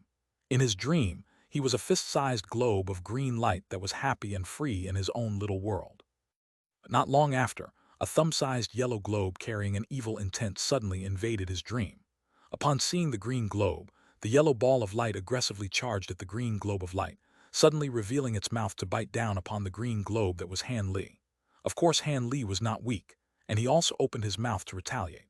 After just a few exchanges, Han Li easily ended the battle by swallowing the yellow globe of light. The victorious Han Li rejoiced in his victory, but soon enough another intruder entered his subconscious. This foreign entity was also a green globe of light that was many more times the size of Han Li, but it did not contain the same glow and luster of Han Li's globe of light. When the enemy saw Han Li's globe of light, it was shocked. Hesitation appeared on its features.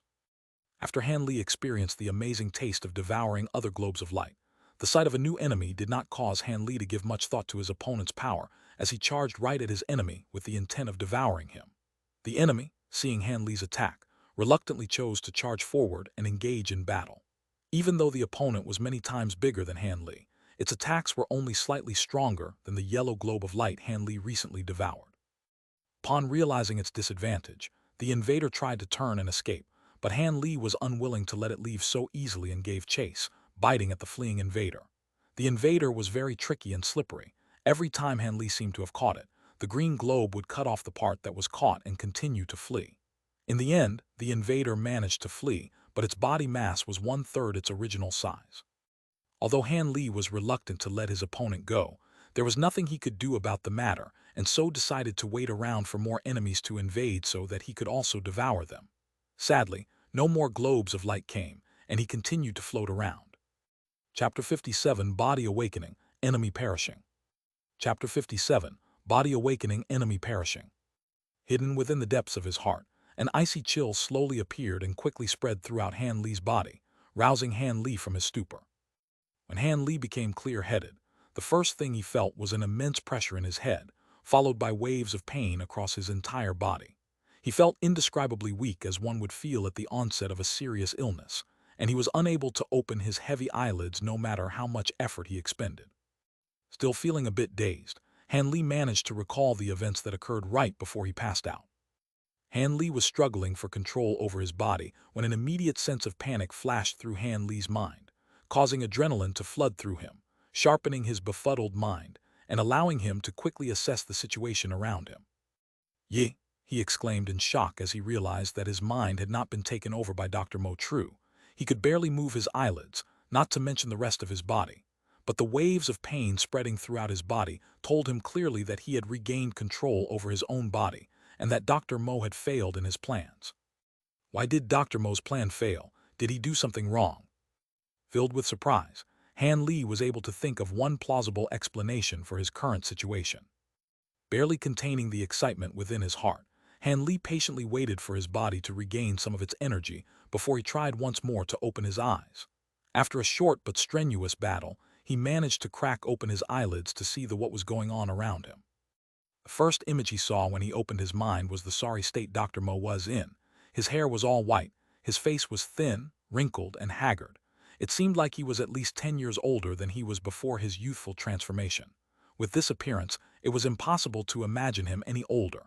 His features seemed to embody the meaning of the word old, and he was now simply a poor old man. In front of Han Li, Dr. Mo's eyes were wide open as he stared at Han Li with a look of unbridled terror. Han Li himself was equally shocked, and his muscles immediately tensed. All sense of weakness left his body as the only thought that rang out within him was to make the first move and gain the upper hand. Clearly learning from his previous lesson, Han Li was unwilling to once again fall under someone else's control. But afterwards, Han Li realized something strange. His opponent's face seemed to be frozen in fear, and there was no sign of breathing from Dr. Mo. It became apparent that he was dead, and may have been dead for quite a while now. Unwilling to let down his guard, Han Li continued to stare deeply, with eyebrows furrowed, at Dr. Mo's facial features in search of anything that might give him away. After a whole 30 minutes of careful scrutiny, Han Li was forced to admit that Dr. Mo was indeed dead, for he did not hold any resemblance to that of someone who was still alive. Hesitating, Han Li carefully crawled up to him and stretched out one hand to grasp Dr. Mo's wrist while his other hand was placed under his nose. In this position, he waited for a while, but there was still no reaction. It was only with this final affirmation of Dr. Mo's death that Han Li felt his heart settle and relax. The sense of oppression he had felt in his heart was finally discarded. Until now, Han Li had always carried some doubts within his mind as he did not believe his biggest enemy, the cunning and crafty Dr. Mo, would die so easily from an unknown cause of death. Han Li scratched his forehead, only to realize that the soul-lock talisman, which had been fixed to his forehead, had disappeared without a trace. This made Han Li feel strange. He would later learn about talismans and sealing techniques, and only then would he realize what had happened. It seems that all the power in the yellow talisman had been used up and thus it had disintegrated into dust, so Han Li was unable to find it. The now relaxed Han Li decided to continue being cautious and started to scan the area around Dr. Mo to see if there were any traces of life. Han Li noticed that the candles were still lit, signaling to him that he had not been out for a long time. The jade pieces, on the other hand, had lost all their previous luster and seemed to have been degraded, unable to catch anybody's eyes. Shifting his attention towards the left side corner of the stone room, he focused on an object that had previously evaded Han Li's detection. Han Li was not a stranger to this object. This object was the invading green globe from his dream that had managed to escape from his grasp, but not before having 1/3 of its mass devoured by Han Li. At this time, it desperately tried to dig into the corner of the room, apparently afraid of Han Li, and trying its very best to hide from his sight. Amused, Han Li looked at the scene with one hand stroking his chin. Then he quickly stood up and strode over to the ball of light. Only when he was half an inch away from the ball of light did he stop and slowly open his mouth. "I think we both know each other. You should be Yu Zhidong, am I correct?" The green light, which contained Yu Zhidong, started to tremble and flicker at the sound of Han Li calling its name, but after pausing for a moment, it started to shine brightly again. "You guessed correctly. It seems you truly are Dr. Mo's disciple. You are just like him, tough and hard to deal with," said the ball of light, accepting its fate. From its voice, Han Li could tell that it really was the young man whom Han Li heard conversing with Dr. Mo. It did not try to hide its identity, and instead confirmed Han Li's thoughts. Now knowing what he was dealing with, Han Li asked, "Since you were one of the culprits trying to take my life and possess my body, shouldn't you provide me with an explanation?" Han Li did not reveal any anger as he talked to the culprit. Instead, he had a rather calm demeanor. Even so, Yu Zhidong, seeing Han Li's indifferent attitude, was at a loss regarding what to do, feeling a sense of dread within his heart. In the recent battle between their two souls, he experienced firsthand Han Li's might and even had a portion of his soul devoured, causing his internal chi to drop by half. The remaining half of his internal chi could only be used to perform minor incantations that had neither the power to kill Han Li nor the power to protect himself, allowing a sense of fear to ingrain itself within his heart. "What do you want to know?" He knew that Han Li had recently escaped from a life-threatening situation and therefore would not be emotionally stable. Although he may look calm and collected, who knows how he was truly feeling? In a sense, he was comparable to a volcano about to erupt, as no one is able to accurately predict a dormant volcano's destructive power. Caught, Yu Zhidong's best option for him was to comply with all of Han Li's demands without testing his patiences with riddles or trickery. The last thing he wanted was to anger Han Li and suffer from his rash actions. "I want you to honestly tell me everything concerning what you are and exactly how you came to know Dr. Mo right now. The only resource I have in my disposal is time, so I will listen to all you have to say." As he spoke, Han Li seemed to be wearing a mask, his face hiding all emotional fluctuations from Yu Zhidong's wary perception. Chapter 58, Immortal Cultivator. Chapter 58, Immortal Cultivator. Keck, speaking of which, I am also a victim. The moment he opened his mouth to speak, Yu Zhidong tried to get Han Li's sympathy, doing his best to downplay the relationship between him and Dr. Mo, even to the point of breaking all ties. However, his act was in vain. Han Li was not moved at all. Without much of an option, Yu Zhidong had no choice but to continue explaining. "Originally, I was an immortal cultivator." Yu Zhidong honestly told Han Li about his history, explaining every details about the circumstances from how he got to know Dr. Mo to how he ended up in his current state. Of course, in his tale, he made himself out to be the victim in the story, pushing all responsibilities and negative connotations on to the head of the dead Dr. Mo. After all, dead men tell no tales. Han Li naturally would not completely believe what he had said, but comparing the story he just heard, alongside with Dr. Mo's words back when he was still alive, Han Li deduced that about 70–80% of the story he just heard was true. It was highly improbable but not totally impossible for the circumstances to occur as they had. After removing parts of the story that seemed inconceivable, Han Li already had a rough understanding of the truth. From what Han Li understood regarding his past, Dr. Mo had no reason to lie to him. The stories he heard from Dr. Mo, that he got ambushed and decided to search for ways to regain his original powers and appearance, should be true. There was no need for Dr. Mo to lie to him about that. However, Han Li recalled that Dr. Mo told him earlier that he discovered a mysterious book that outlined a way to regain his vitality. After considering all that transpired, Han Li decided that the story was false, because it does not match with what Yu Zhidong had said. Ultimately, Dr. managed to regain his youth because of Yu Zhidong, yet he was also cursed because of Yu Zhidong. Originally, Yu Zhidong was a member of a cultivation clan. He had managed to cultivate the eternal spring arts to the 7th level. It could be said that he had some expertise, but ultimately, because of his limited talent, he made no advancement in the eternal sprint arts and thus was unable to meet the requirements to enter the foundation establishment stage. Cultivators who were not at the foundation establishment stage could not be considered cultivators at all. At most, they could only be considered powerful mortals, halfway to the point of stepping into the realm of immortal cultivators. Because Yu Zhidong was unable to achieve a breakthrough, he decided to explore the secular world for enlightenment, hoping to make a breakthrough in his state of heart, overcoming the bottleneck that forbade him from reaching foundation establishment stage. Of course, he hoped that he would be able to come across rare precious herbs so that he could concoct spiritual pills to aid him in his cultivation. However, he knew that the chance was slim at best. After all, it was only a matter of luck. With high hopes and expectations in his head, the 20-year-old Yu Zhidong arrived at the place cultivators called the secular world. The captivating world out there was full of wondrous events and distractions, causing Yu Zhidong to be dazzled and lost in their splendor. His original state of mind could not be regarded as solidly stable. In less than a few years, it had already degraded.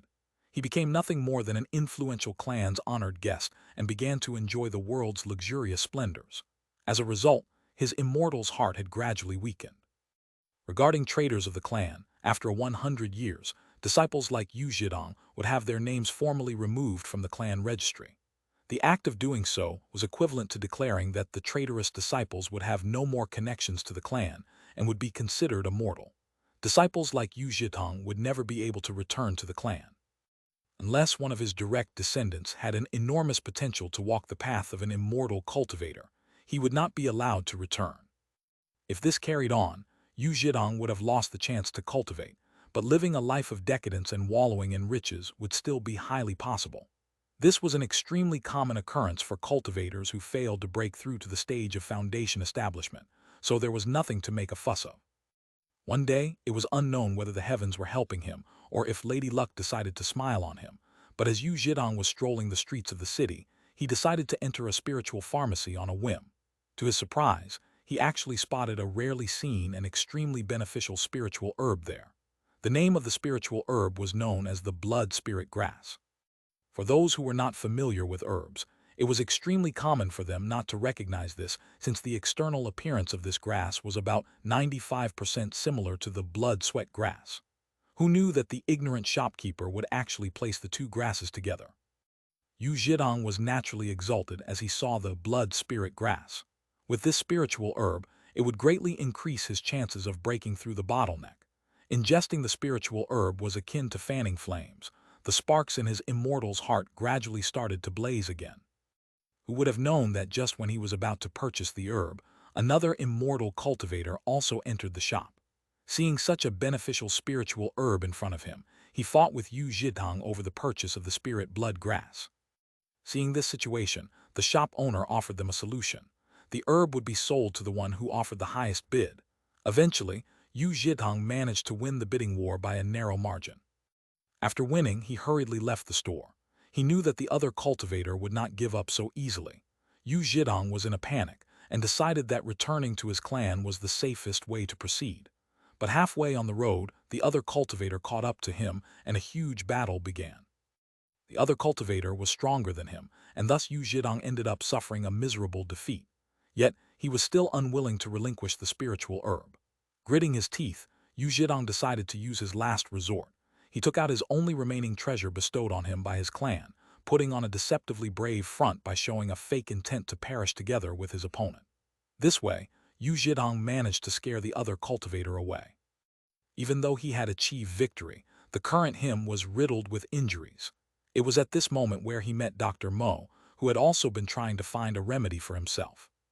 With his lack of experience, Yu Zhidong did not know the saying that human hearts are tough to fathom, and he stupidly revealed the fact that he was carrying an extremely beneficial spiritual herb. Just like that, Yu Zhidong invited a calamity upon himself. He did not know that Dr. Mo was desperately searching for a cure for his own injuries. Now that he knew there might be an efficacious spiritual herb on Yu Zhidong's body which might have the chance to save him, he exhausted all his methods trying to obtain the herb from Yu Zhidong. However, how could Yu Zhidong agree? He too needed the miraculous effects of the herbs to recover from his injuries. The current him was no different from an ordinary mortal. Seeing that his efforts of negotiation was unsuccessful, hatred formed in his heart. Dr. Mo calmed himself and appeared to accept his fate with a sigh. He was cunning and could afford to wait for a good opportunity. Dr. Mo decided to poison Yu Zhidong to death. In normal circumstances, ordinary poisons would all be ineffective against Yu Zhidong. However, the poison Dr. Mo administered was an unusual poison with no antidote. Already suffering from heavy injuries, Yu Zhidong now had the potent poison to contend with. Struggling with every movement, he appeared to be on the verge of dying. It was at this moment that Dr. Mo revealed himself and walked swaggeringly towards Yu Zhidong. Only now did Yu Zhidong understand what had happened. There was no way he would allow Dr. Mo to succeed just like that. Even in such dire circumstances, he must find a way to persist longer. Under great anger, he had no choice but to utilize the blood soul curse, transmuting all the blood essence and spiritual energy in his body into a blood curse, spitting it on Dr. Mo's face. After which, Yu Zhidong's soul swiftly departed his body. After his soul departed his body, only did Yu Zhidong realize that he had made a mistake. He had forgotten to prepare a soul-binding treasure, so there was no item that could temporarily house his soul. With no choice, he had to enter Dr. Mo's body. After all, souls without something to tether them would inevitably dissipate. As the blood curse splattered on Dr. Mo's face, he was terrified, but after he calmed down and realized that nothing strange is going to happen, he relaxed his guard and stopped thinking about it. Based on his rudimentary knowledge of medicinal pills, he searched Yu Zhidong's corpse and immediately consumed any pills he could find. As expected, pills from an immortal cultivator were unusually effective. After he consumed the pills, Dr. Mo's internal chi was restored. Dr. Mo laughed crazily and took Yu Zhidong's belongings, including the eternal spring arts, which he could not understand. Before he left, Dr. Mo decided to make a comeback and gain revenge on all his enemies after his injuries recovered. Chapter 59, The Three Big Inviolable Rules. Chapter 59, The Three Big Inviolable Rules. Dr. Mo did not have many happy days. The mortality decimation curse revealed its deadly side effects, causing him to age at the rate of 1 year for every passing day. He was terrified at the rate he was aging and tried everything to find a way to control the abnormal effects of the curse, but there was little to no success. He knew that if this continued on, he would not live for much longer, as his body would begin to fail him, and he would eventually die like any other old man. Yu Zhidong, on the other hand, was in even more pain. When his soul entered Dr. Mo's body, it was slowly but painfully being assimilated into Dr. Mo's soul. Assimilation, a passive event, would occur if one's soul remained in a foreign body for a prolonged period of time. Since one body can contain only one consciousness, the stronger soul would try to subdue the weaker soul, thus beginning the long process of assimilation. Yu Zhidong decided out of desperation to reveal everything he knew concerning why they wanted Han Li's body. He was reluctant to do so not because he was good at heart loyal to Dr. Mo, but rather because he was fearful of the cultivation world's 3 big inviolable rules. First, cultivators must not forcefully possess the bodies of normal mortals, as they were unable to withstand the immense amount of stress, causing the body to ultimately burn out. Second, only those with greater magic power will be able to successfully overtake the body of a cultivator with weaker magic power, and not suffer from any form of counterattack. The greater the disparity between the levels of power, the safer it would be for the one attempting the possession. Third, a cultivator is only able to perform body possession once in his entire life, no matter how powerful their magic power is. If they were to attempt to perform body possession a second time, their soul will perish without fail. Although the number of people who tried to break the 3 rules is unknown, the 3 big inviolable rules have never been broken. These 3 rules limited countless evil cultivators who tried to use the body possession technique and prevented them from creating calamity in the mortal world. The heavens frowned upon actions that go against heavens, well, because no matter what, the heavens would not allow cultivators to throw the world into chaos. If Dr. Mo had been a cultivator, Yu Zhitong would not be in his current predicament, as he would have had a viable chance at possessing Dr. Mo's body. But since Dr. Mo was a normal mortal without a hint of spiritual qi, there was no way for Yu Zhitong to possess his body, for fear that halfway through the possession, Dr. Mo's body would be unable to handle the stress and ultimately break down. Even if Yu Zhitong was able to find another body to possess, the process of assimilation was inevitable, and he might fall under a more dire predicament, as every time he leaves and enters a new body, he loses a bit of his spiritual qi, which will quickly be expended. When this happens, Yu Zhitong will no longer be able to enter and exit someone's body at will, and may even be indefinitely stuck in someone's body and ultimately be assimilated. It is also important to note that without a body, he was unable to replenish his magic power through meditation, so every time he used magic power it was lost forever. At the same time, his magic power also leaked out at a slow but steady pace, and even he didn't know how long his soul could maintain its current form. So unless Yu Zhitong found a cultivator capable of using small amounts of magic power and had a body capable of withstanding possession, he would not take any risks and leave his current body, which was that of Dr. Mo. Just when Dr. Mo's body was about breakdown because of the blood curse, the aftermath would leave Yu Zhitong's soul without a body to lodge in. After the collapse of Dr. Mo's body under the blood curse, leaving him without a body to return to, and the fact that Han Li may consume his remaining life force, Yu Zhitong decided to temporarily place aside his hatred and give Han Li anything he wanted, even going as far as betraying Dr. Mo, revealing how they met and their plans, along with the stakes and benefits involved, without holding anything back. When Dr. Mo first heard of Yu Zhitong's plan for revitalizing his body, it made him express anger, but he quickly realized that this was a perfect opportunity and quickly pledged to achieve their goal, revealing him to be a man of dignity. First, Dr. Mo must follow Yu Zhitong's instructions and control his consciousness so that it does not assimilate his soul. Yu Zhitong also taught Dr. Mo a few secret techniques that allowed him to slow down the rate of aging he suffered from his curse, while also temporarily allowing him to use magic power.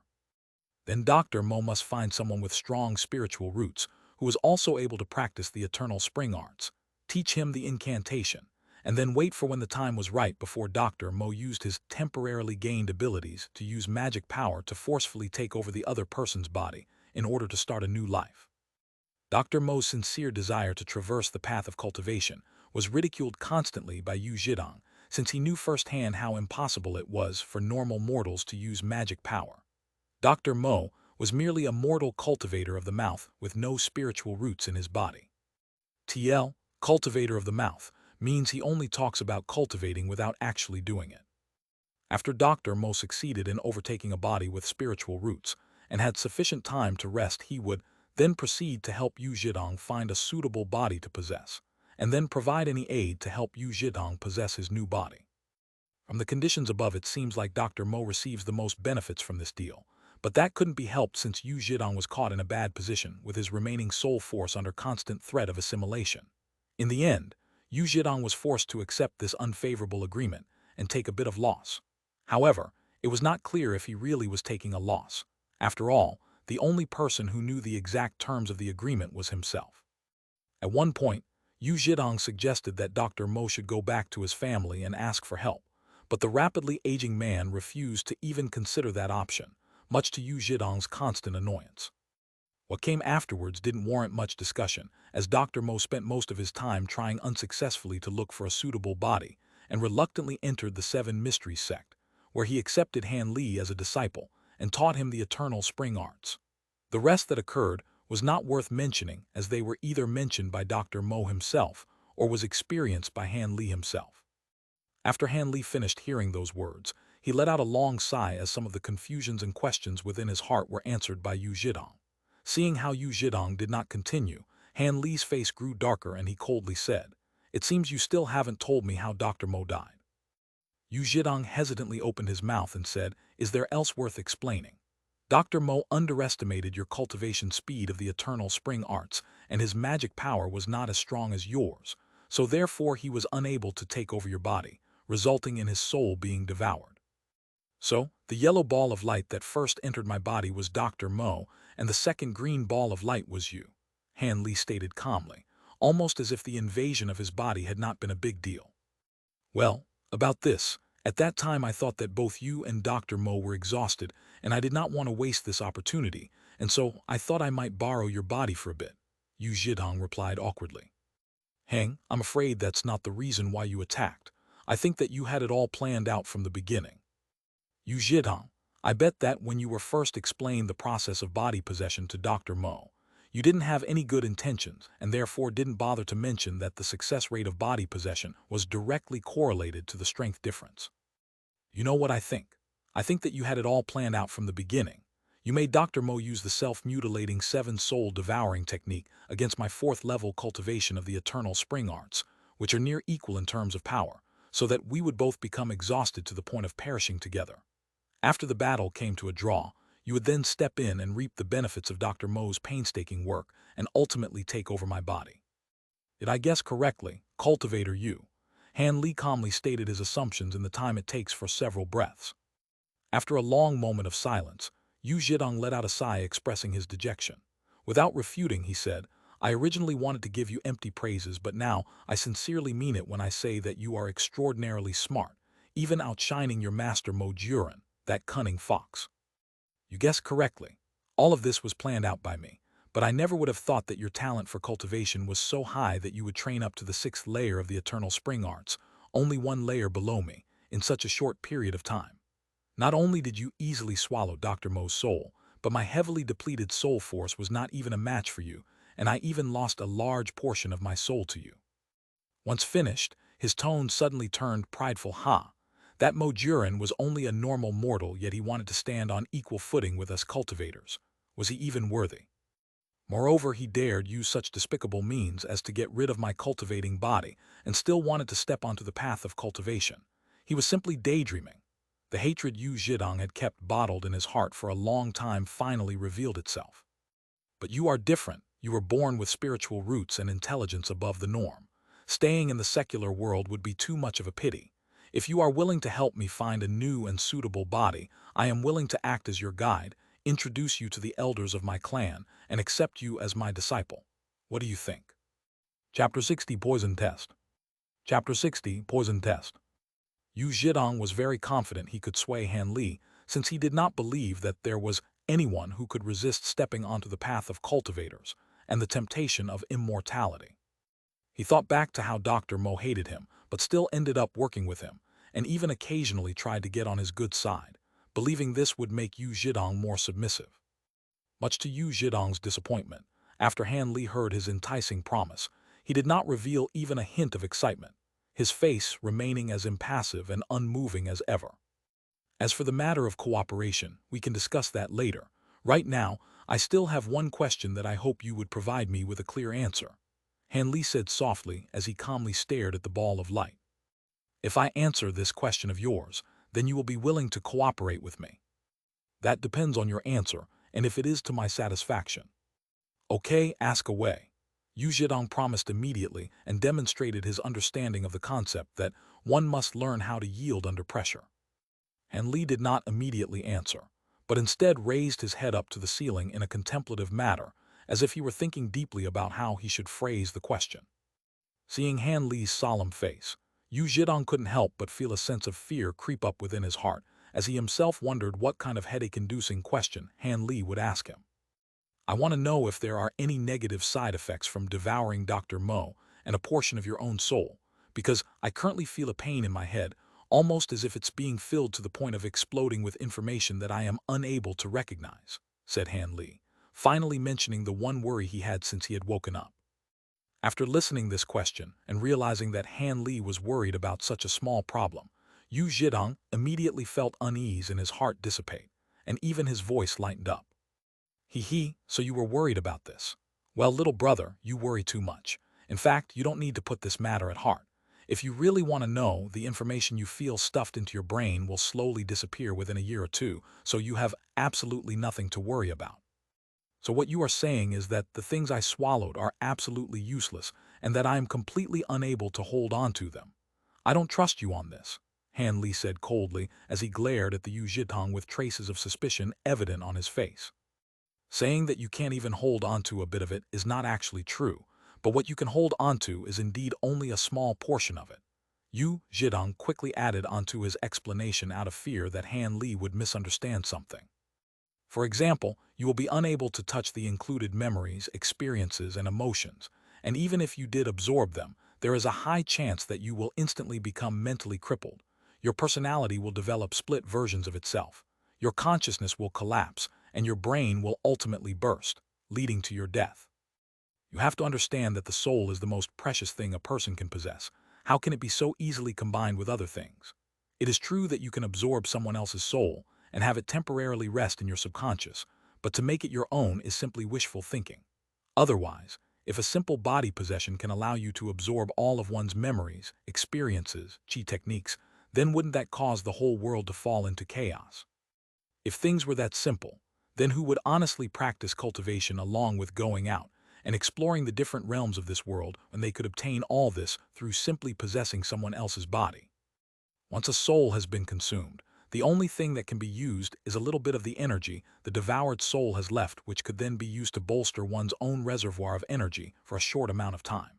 It's due to the fact that this type of energy escapes the fastest, staying within the body for only a few days before it dissipated along with the devoured soul. Once it's gone, you will be unable to use it. As Han Li continued to listen to Yu Zhidong's explanation, he slowly put down the last strand of doubt he carried within his heart, because he could tell from Yu Zhidong's tone that he was not lying. After all, it became increasingly obvious that Yu Zhidong was seeking out a similar cooperation with Han Li similar to the one that he had with Mo Juran. He knew that Han Li was testing him, so he did not dare to lie. When Yu Zhidong finished the last sentence of his explanation, he saw Han Li nod his head and couldn't help but feel a sense of relief as he knew that Han Li believed him. At the same time that Yu Zhidong brightened up a bit, he asked hurriedly, "Little brother Han, it seems like you are satisfied with the answer I provided, so don't you think that now would be a good time to discuss our terms of cooperation?" "Of course, being able to work with a cultivator is my utmost pleasure," Han Li said in a sincere tone, flashing a big smile that revealed his white teeth that gleamed in the candlelight. "Really?" Yu Zhidong asked excitedly in disbelief, as he did not even have to try to persuade Han Li, who agreed all by himself. "Of course," Han Li answered crisply. Then he pulled something out of his clothes and said to Yu Zhidong in a familiar tone, "Now that we are partners, you wouldn't mind doing a small test for me before we discuss any further, right?" "Test?" Yu Zhidong paused for a moment, before looking at the familiar-looking cylindrical object in Han Li's hand, while a bad feeling crept back into his heart. "That correct, more specifically a poison test." Han Li uttered these words as he lifted up the cylinder-shaped object before moving his thumb a little, which then caused some black liquid carrying a rancid smell to shoot out straight towards its target. Yu Zhidong emitted a sharp and painful scream as the black liquid covered the whole green globe of light. The green globe dimmed significantly, showing that the injury he had received was not light. You dare attack me to poison me?" Yu Zhidong screamed hoarsely, still in disbelief as he was unable to accept the event that just transpired. Han Li did not pay attention to Yu Zhidong's angry shouts and instead reached for the dagger located on his belt just above his abdomen. He then swiftly unsheathed it with a shua, revealing a shiny blade. The dagger was one of those rarely seen jade daggers, which had blades that were incomparably flexible. The dagger in question was as wide as a knuckle and about half a meter long. Han Li only obtained this double-edged dagger by paying large amounts of money in order to get the blacksmith to custom-make it according to Han Li's specifications.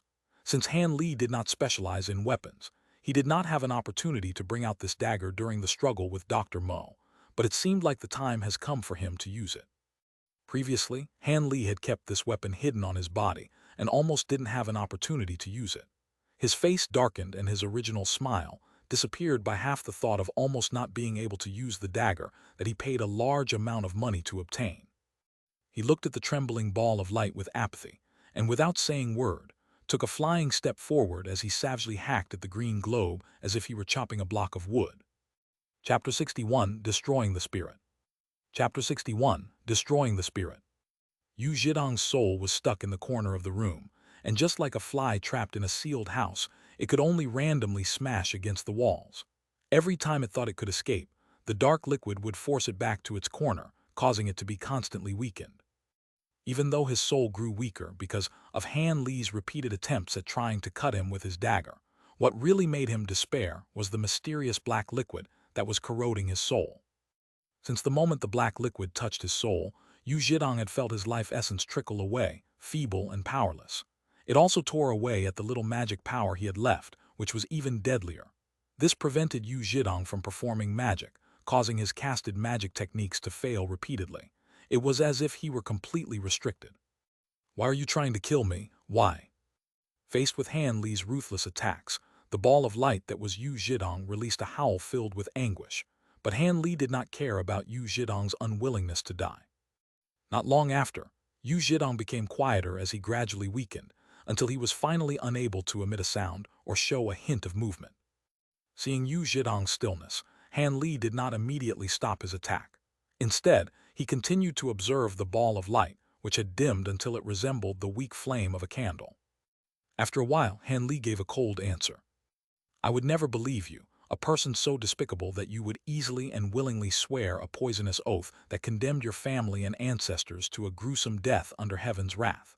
If I did work with you, then I would following Dr. Mo to his death." With a chilling glare, he gave Yu Zhidong's flickering soul one last glance before turning around, and without hesitation, he swiftly pushed open the heavy door. With the door thrown open, a few sharp rays of sunlight shot inside and landed on the globe of light. Upon contact with the dying soul, the sunlight burned Yu Zhidong's last remaining soul force, causing it to turn into a curl of smoke that promptly disappeared into the air with a poo. With this, the last of trace of Yu Zhidong was cleanly wiped away from this world by Han Li. To say that Han Li knew that Yu Zhidong feared the light was not exactly true. He first thought of this idea when he recalled how Mo Juran, upon entering the room, quickly blew out several candles. If he did not remember this event then, he would still be hacking at the globe of light to no avail, causing an immeasurable worry to arise in his heart. Although Han Li had eliminated Yu Zhidong's life essence with ease, he had prepared an extra tube of 7 poison water in advance in case his plan didn't work. Compared to the 5 poison water, which Mo Juran took away from him, this second tube contained extra ingredients that greatly increased its potency. One of the added materials was the flowered mushroom, which was extremely deadly to normal mortals and even more effective against immortal cultivators. The effect of its potency could be seen in how Yu Zhidong was unable to use magic, allowing his soul to be easily destroyed. This was the reason why Han Li splashed some 7 poison water on Yu Zhidong's soul. From his research of a variety of legends, there was a visible trend that ghosts, monsters, demons, and the like are afraid of chicken blood, black dog blood, and other similar bodily fluids. So in this case, Han Li treated Yu Zhidong as a ghost. By guessing randomly and through pure coincidence did Han Li manage to kill Yu Zhidong. If Yu Zhidong knew that his death was based on speculation, he would have died again from vomiting. Han Li was not clear about all the effects of his 7 water poison, but he was certain that, when he opened the door, Yu Zhidong would die without fail, and it was only with this fact reassuring him that he acted so mercilessly and ruthlessly. Now he was finally free, and did not have to live a life of constant worry about a knife placed at his throat, nor did he have to be ready to flee at a moment's notice. Han Li calmly strode back to the center of the stone room, where he stayed for a moment before he suddenly jumped up a good 3 meters and opened his mouth to shout out his heart's joys. After he finished releasing his pent-up emotions, he finally returned back to the childish nature of a 16-year-old. "I'm finally free. I'm finally free. Han Li's voice was suddenly cut short, almost as if a knife had swiftly descended on him when he saw the giant man standing in the doorway to the stone room. It was the giant man whom Mo Juran referred to as Iron Slave. Han Li's face immediately became ugly and unsightly as he stared at the giant figure in front of him. He suddenly felt his shoulders ache as he realized that he had committed a huge mistake. He had forgotten about the giant man's existence, and therefore forgot to ask Yu Zhidong about the Mo Jurans and the giant man's relationship, along with his weakness. The only consolation Han Li had was the fact that the giant man did not show any interest in the stone room and continued to wander around the premise of the door, still following Mo Juran's final command, without throwing a single glance into the open room. And Li couldn't help but furrow his eyebrow as he thought that the Iron Slave was the hardest type of person to deal with, since it did not listen to reason or persuasion and would only follow orders given by its master. The other problem was that if Han Li couldn't defeat him in battle, and the only thing that stood a chance of winning was the poison he concocted. However, the cylinder that once held the poison now lay empty on the floor. This thought caused Han Li to pace back and forth in the stone room, scrambling to think of a plan to deal with the Iron Slave. But after a lot of thinking, his mind was in a mess and he still did not have a plan. Inadvertently, Han Li's gaze fell upon Mo Juran's dead body. Suddenly, he had an idea. Maybe I can find something on his body that can be used to restrain the Iron Slave, Han Li immediately thought. He quickly glanced outside and saw that the Iron Slave was still pacing back and forth with no signs of tiredness or an intent to go near the stone room. Seeing this, Han Li calmed down a bit as he quickly walked up to Mo Juran's body and shamelessly stretched out both of Dr. Mo's arms to begin carefully examining every inch of his dead corpse. Chapter 62 Deal. Chapter 62 Deal. Han Li removed all kinds of weird oddities one by one from Mo Juran's body. Some were items that he recognized, while others were foreign to him. He sorted these objects in 2 piles that he placed next to him. While sorting out all the objects, Han Li had a fair share of surprises, causing him to exclaim a few times. The amount of objects Mo Juran carried on himself was not small, and some were even dangerous and life-threatening objects. A tube of some mysterious poison. A bag of sand dipped in lethal snake venom. 10 or so incredibly sharp boomerangs. As the number of items on the floor increased, the more panicked and unsettled Han Li became. He realized how lucky he had been when battling against Mo Juran. If the other had not wanted to capture him alive, Han Li would have most likely died. After wiping away the cold sweat from his face, Han Li laughed mockingly to himself. Me, a living man, is afraid of a dead man's possessions. After removing all the items from Mo Juran's body, he started to carefully sift through all the suspicious-looking items. This small bottle is so foul-smelling, but it must be some kind of antidote, so it should be okay. This weird-looking weapon looks oddly similar to a wheel, and even though I don't know what it's used for, it shouldn't be related to the Iron Slave, so I'll first put it to the side. As for this spice bag, Han Li continued to fiddle and inspect each item while talking aloud to himself, making it seem as if he was in high spirits when suddenly he found himself holding a small bag. In his hands was a normal-looking spice bag that, under normal circumstances, would not catch the eyes of others. However, Han Li knew that since it was on Mo Juran's body, it would not be anything but simple. Han Li weighed the small spice bag in his hands in hopes of gaining insight on its contents, but he only noticed that the bag was exceedingly light and could not possibly contain anything heavy. After weighing it for a second time, he felt that there might be a paper-like object or something similar hidden within the small bag. Han Li prepared himself mentally before opening the bag, and just as he expected, he saw several sheets of paper tucked inside. He glanced at the paper and noticed that it was written in Mo Juran's handwriting, which caused a heavy feeling to weigh down his heart. After briefly skimming the paper, he did a double take as he reread the note and realized that it was Mo Juran's personal will. Han Li felt bewildered, and due to his curiosity, he carefully read the contents on the few pieces of paper. After he finished reading, Han Li lifted his head upward and stared for a long time before releasing a heavy sigh. Furrowing his brows, he felt an extremely heavy weight descend over his heart. With his hands clasped together on the back of his head, he looked like an old man as he paced aimlessly. He would first walk 2 steps, then stop and ponder upon something. After realizing he couldn't fully grasp his thought, he would continue to pace a few steps before stopping once again to think. Just like this, Han Li continued to pace around, mimicking a donkey circling around Mo Juran's body. His face became unsettled. One moment it was bright red, and the next it would turn white, showing the raging emotions he felt within himself, unable to be pacified. If Li Feiyu saw Han Li's unstable mindset, he would probably mock him with loud ridicule. The reason for Han Li's change was Mo Juren's will, which left behind some extremely terrible news that left him with one of two difficult choices. Within the antidote for insect corpse pill that Mo Juren had previously given him was a rare type of poison that could only be removed by his family's precious warm yang jade. Apart from this treasure, even legendary antidotes could not save him. Written on the few sheets of paper, Mo Juren's will clearly stated that the poison he used on Han Li was for the worst-case scenario that Mo Juren would die from failing to possess Han Li. So, in preparation of any unsettled business he might have after his death, he decided to include one final, simple exchange with Han Li in his will, allowing Han Li and the deceased doctor to benefit greatly. Mo Juren would be able to take care of any unsettled business, while Han Li would be able to gain a large amount of wealth and an indescribable amount of benefits. As for whether Yu Zhidong would be the last one alive, Mo Juren did not give it a second thought. He only briefly mentioned him in his will, saying that Yu Zhidong was weak by nature and afraid of death, and although he was a bit smart, that was the extent of his current capabilities. Mo Juren also mentioned that even though Yu Zhidong was an immortal cultivator, he would never become anything great, and for this reason he was quickly disregarded as being the last person alive.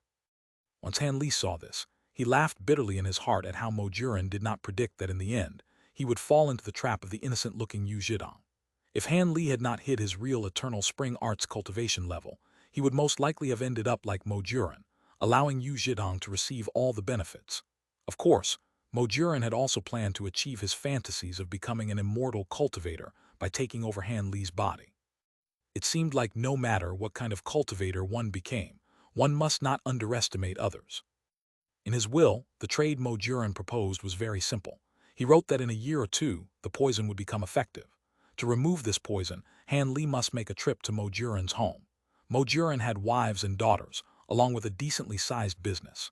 He had made arrangements for them before he left, but he feared that if he were absent for an extended period of time, his enemies would have evil intent against his family. For this reason, Han Li must rush to protect his wives and family members before the situation escalated, and preferably help them escape from the bloody world that is Jianghu, so that they can live a normal life without want. As a way of compensating and removing any of Han Li's suspicions, Mo Juren's will betrothed one of his daughters to him and gave him a dowry of 1/2 of all his assets, along with the Yang jaded treasure. Before Mo Juren left, he had given the precious jade to his wives for safekeeping, and also explicitly told them that it was to be used as part of their daughter's dowry, so even if Han Li did not want to wed his daughter, he would be forced to. Of course, Mo Juren clearly pointed out that his enemies' clans were very large and influential. They also contained many cultivators. The sheer number of members made it hard for the clans to supervise and control all of their members, and with Han Li's current abilities, he wouldn't be capable of dealing with them head-on. For this reason, he specifically prepared 2 false identities for Han Li and carefully hid them in a secret location unknown to anyone besides Mo Juren. Furthermore, he even left behind a token belonging to Mo Juren and a handwritten letter. At the same time, he also left a list of names that clearly stated his trusted aides, those he suspected of plotting against him, and the names of his enemy clans within his letter. He also wrote out several things Han Li must take note of. Finally, to express the sincerity of his will, he even left behind how to control and summon the Iron Slave and the Cloud-Winged Bird. What caught Han Li's attention was how Mo Juren vaguely pointed out the fact that the Iron Slave was actually a soulless corpse whose soul has already entered the cycle of reincarnation, as if to make him not feel unwell. These words caused Han Li to be at a loss. Did he really seem to be of the overly emotional sort? However, even without mentioning the poison within his body, when Han Li was faced with such great riches, he had felt rather tempted. Han Li had always been sensitive to money and was therefore very interested in Mo Juren's proposal. As for the betrothal to Mo Juren's daughter, Han Li felt an odd feeling well up within himself.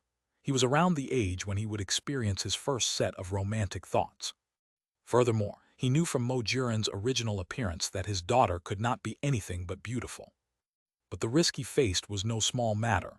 If he was not careful, he might end up having to pay with his life. Mo Juren's enemies are not simple characters. Mo Juren had carefully constructed a watertight plan to take care of any unsettled business, using the chance to start a new life filled with beautiful women and immense wealth as a collective incentive in order to tie Han Li to Mo Juren's family. effectively mixing safety and danger together by forcing Han Li to swallow this honey-wrapped poison pill. TL, honey-wrapped poison pill, means a situation that looks appealing but contains many hidden dangers. Chapter 63, True Appearance. Han Li paced around the room several times before stopping. Should I accept Dr. Mo's deal right now, or should I wait? I'm absolutely sure there is no cure before making my decision. Han Li was helpless, unable to come to a conclusion. Then he looked outside at the Iron Slave and thought back at the unintelligible chant left behind at the end of Mo Juran's will. A sense of curiosity rose within his heart as he prepared the steps to control the Iron Slave. And Li bent down and retrieved from within the pile of items a brass bell small enough to fit in the palm of his hand. The brass bell was delicately crafted with harmonious proportions that made it look pleasing to the eyes. With one glance, he could tell that it was the work of a skilled artisan. The only difference this bell had from an ordinary one was the bell frame, which had faint traces of blood stains, making it particularly eye-catching. Han Li carefully inspected all the features of this so-called soul-guiding bell. From its surface, he was unable to see what was so special about it, but by following Mo Juran's instructions, he could control the frightening Iron Slave. Such an object was inconceivable. Han Li held onto the small bell with his left hand and a dagger with his right hand. Slowly and cautiously, he walked out past the stone door and approached the Iron Slave. When he was 20 feet away from the large man, he stopped walking, unwilling to move any further. If he moved even 1 foot closer, he might not be able to protect himself from any accidents. At this moment, the Iron Slave was standing straight with his back faced towards Han Li. Dang! A crisp and clear sound rang out from the bell after Han Li used his dagger to softly hit the copper bell. Han Li briefly wrinkled his eyebrows. The sound was the same as that of a normal clock, so how could it possibly control the Iron Slave? His heart wavered slightly. His body shrank down a little as he prepared himself to run back to the stone room at the first signs of failure. Hearing the ringing from the bell, the Iron Slave's shoulder shook almost imperceptibly. Seeing this reaction, Han Li felt delighted, and he quickly continued to strike the bell. Dang, dang! The bell sounded out in quick succession, and the Iron Slave's body shuddered accordingly until even his walking became staggered, unable to stand firmly, causing him to finally fall face down on the ground, unconscious.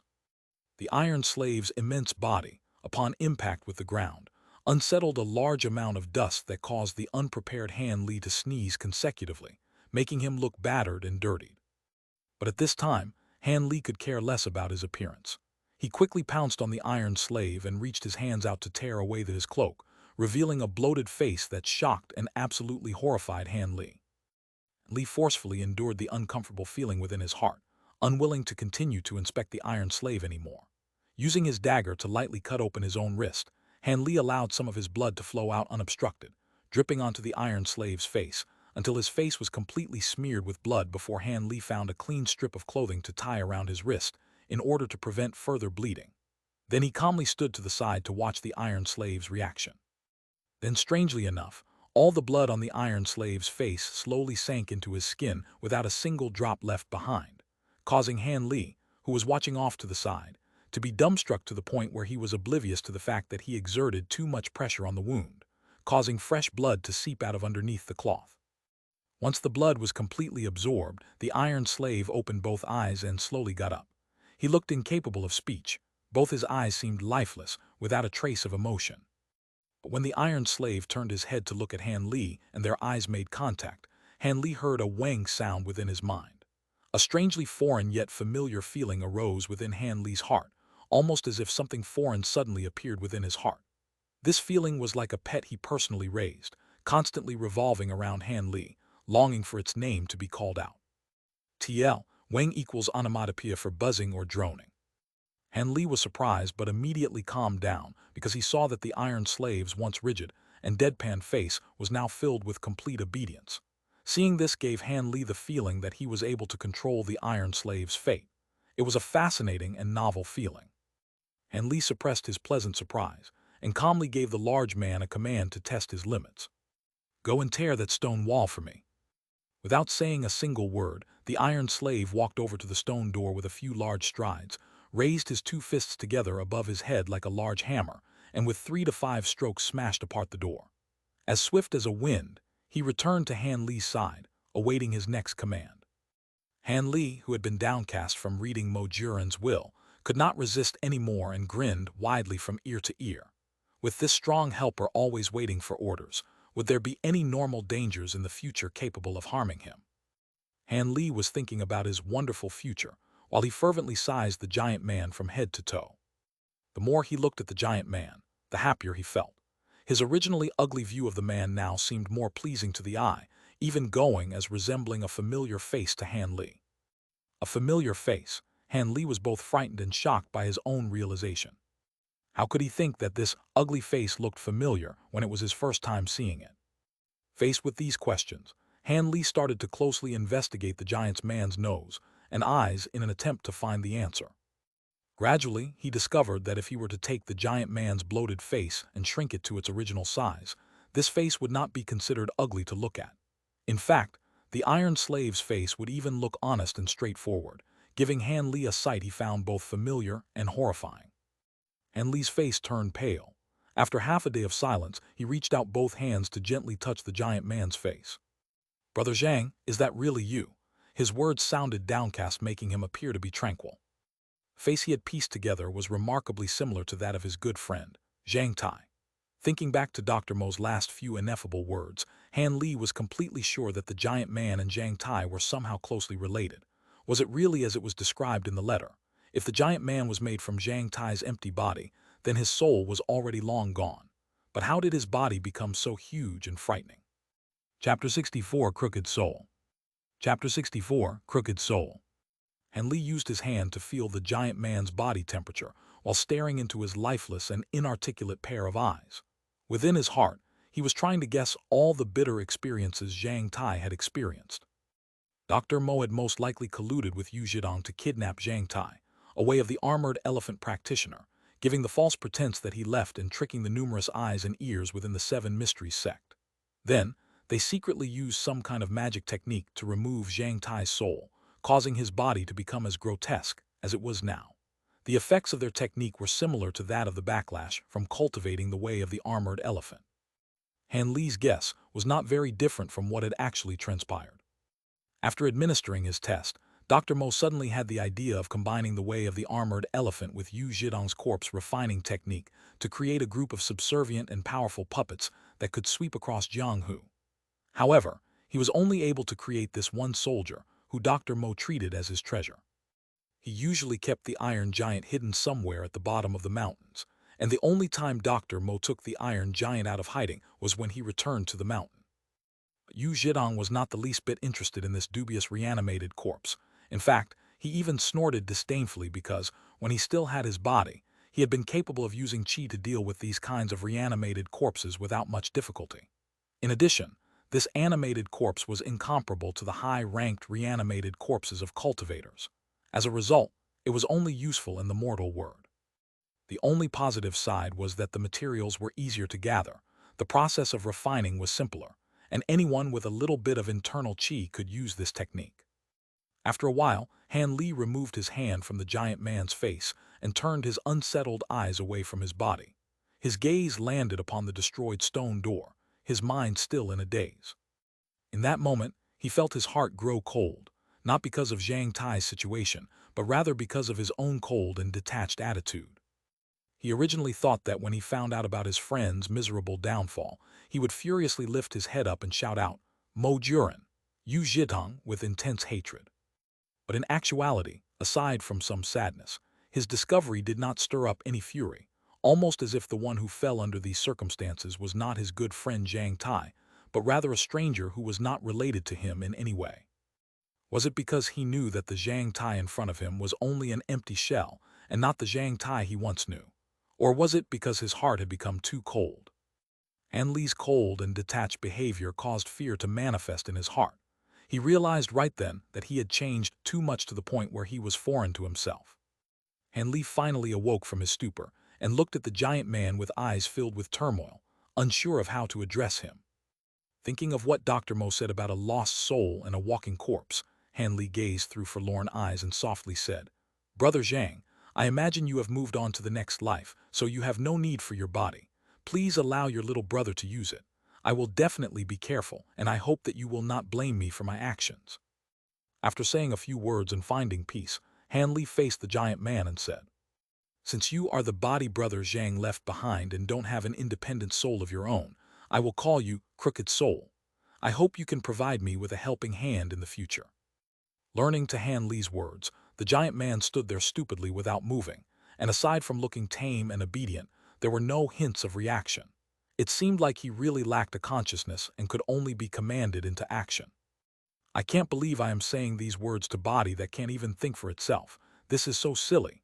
Han Li mockingly he shook his head and lightly strolled inside the stone room. "Crooked Soul, keep up." Once Han Li recovered from his downcast state, his expression returned to normal as if he had never been dejected at all. The truth indeed reflected his guess. He had become abnormally cold-hearted and rational, not able to be easily disturbed by his own emotions. Han Li, who was about to step onto the path of cultivation, was unsure of whether this outstanding change would be a source of great calamity or great fortune. For a short time afterwards, Han Li spent a good half-day in order to deal with the aftermath of the situation. He not only had to bury Dr. Mo's corpse under some big tree, but also had to destroy and throw away all the items in the stone room. He even ordered Crooked Soul to beat up the stone room, tearing everything in the room beyond recognition. Only when he was unable to tell the room's original appearance was he willing to stop and rest. After this destruction was over, the day had already transitioned into the evening, and the sun was already setting. Han Li stood in front of what used to be the stone room, now a stone heap, seizing everything up once and making sure nothing was overlooked before he was satisfied. "Crooked Soul, let's go. We still have several matters to take care of tomorrow. It's a pity you don't have a conscience and can't open your mouth to talk. Otherwise, I would have someone I can discuss with, which would help make things proceed more smoothly." Under the illumination of the setting sun's fiery red glow, Han Li dragged along a slender and tall shadow. While walking, Han Li constantly talked to the giant man, whom he referred to as Crooked Soul. At last, he found a companion to whom he could confide in without the fear of being complained against. Crooked Soul's expression was cold and detached, making him similar to that of the leader of a neighborhood gang. After arranging a hiding place for Crooked Soul, Han Li returned to his own dwelling. Once inside his house, he acted like a man who hasn't returned back home in a long time, touching and rubbing the chairs and tables, looking everywhere, and talking to himself. Today was an extremely long day. It seems like this day was longer than the first 10 years of my life. Abandoning all of his worries, he came crashing down on his bed, covered his head with his pillow, and began falling asleep. He was very tired. He could not bear the mental and physical exhaustion. But being able to live is truly wonderful. He couldn't help thinking this, and as he entered into sleep, the corner of his lips lifted up in a slight smile. Chapter 65, Medicinal God Han Li. Chapter 65, Medicinal God Han Li. Han Li lay reclined on the chair that Dr. Mo often sat on, and in his hand, he held a book that read Eternal Spring Arts Incantation on the leather cover. The contents were indeed from one of the volumes of the Eternal Spring Arts Incantation. He read it with keen interest, engrossed by its contents. Dr. Mo often held this book in his hands, reading it countless times without growing sick of it. This abnormal situation used to puzzle Han Li. But today, he found out the reason behind Dr. Mo's strange action, which helped him understand that the doctor had not been looking for some method to maintaining his health, but rather he was trying the hardest to comprehend the Eternal Spring Arts Incantation. Dr. Mo had been unwilling to give up on his own inability to cultivate magic power. Instead of placing his complete faith in Yu Zhidong's promises regarding spiritual roots, Mo Juren had continued to persist in his attempts to understand the Eternal Spring Arts. Han Li discovered this secret volume in a secret compartment along with several other items. The book not only contained the first 6 layers of the chant he had cultivated, but also another 2 layers that he has never seen before. This unexpected discovery caused Han Li to feel greatly excited. Once Han Li knew that he was cultivating a legendary technique that could call the wind and summon the rain, his thirst for cultivation grew. After all, who doesn't want to be an immortal deity?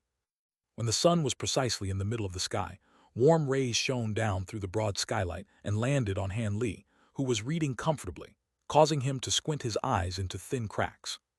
Han Li slightly lifted up his head to look at the skylight and felt that it was slightly dazzling. He conveniently used the open book to cover his face and block the shining light of the sun.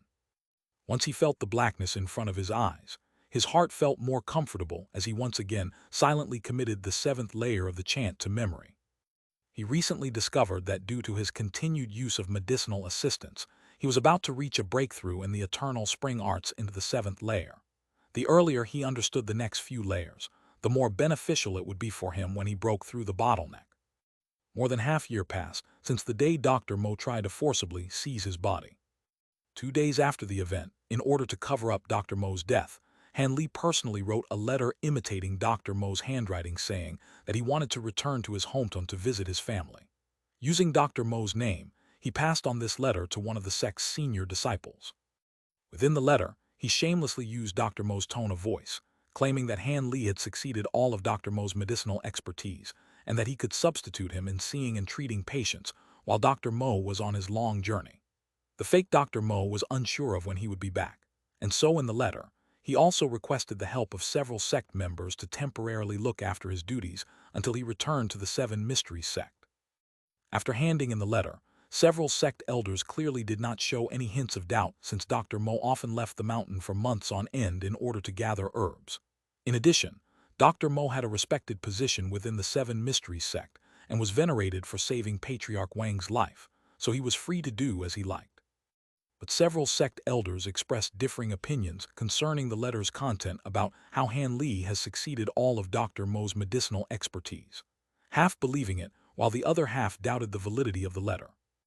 Although most of his patients were sect disciples with small cases of fevers, knife wounds, and the like, Dr. Mo's main responsibility was to treat the division heads, elders, and other high-ranking figures. The majority of the other disciples had to find one of the other few doctors on the mountaintop for treatment. Thus, at first, several senior members did not immediately allow Han Li to take up Dr. Mo's responsibilities. They first made Han Li treat some disciples in order to test his abilities.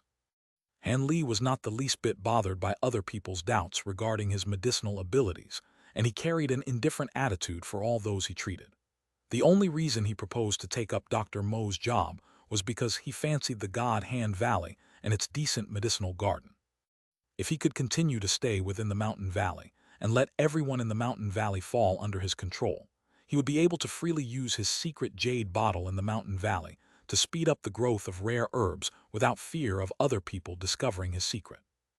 Also, even though this small mountain valley was currently inhabited by one person, if Dr. Mo did not come back after a period of time, the division heads or elders might take back the valley on a whim. As a result, in order to demonstrate his medicinal prowess, Han Li expended large amounts of energy to treat the throngs of disciples who came to look for aid, and secretly used the rare herbs whose growth he increased every day. Thus, his medicinal knowledge coupled with his magnanimous use of rare and precious herbs caused those who came to receive medical treatment to believe his ability to create miracles after eating medicine that immediately cured their ailments. As he predicted, word of his medical ability that was claimed to be able to bring back the dead spread like a loud thunderclap on a clear day, rapidly causing a sensation throughout the whole Seven Mysteries Sect. Everyone on the mountain knew that within their ranks existed a young, talented medicinal god.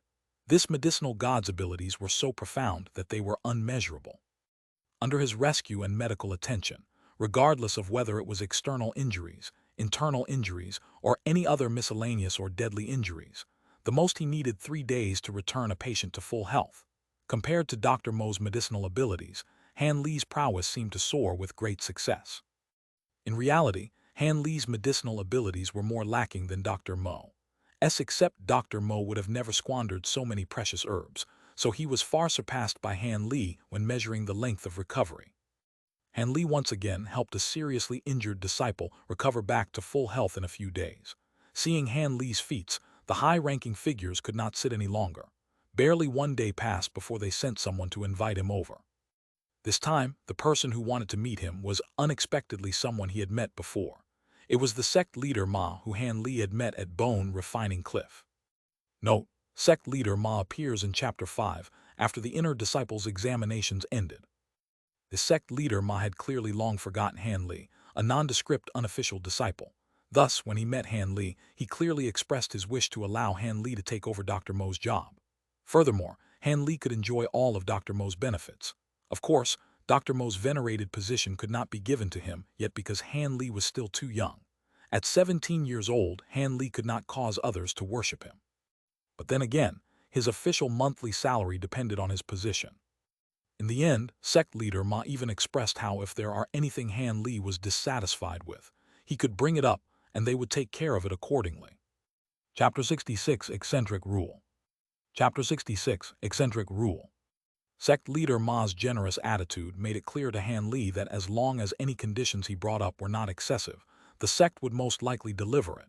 With the sect's help, his anticipated objective could be easily reached. But then again, this kind of generous treatment was not often seen in the entire Seven Mysteries Sect.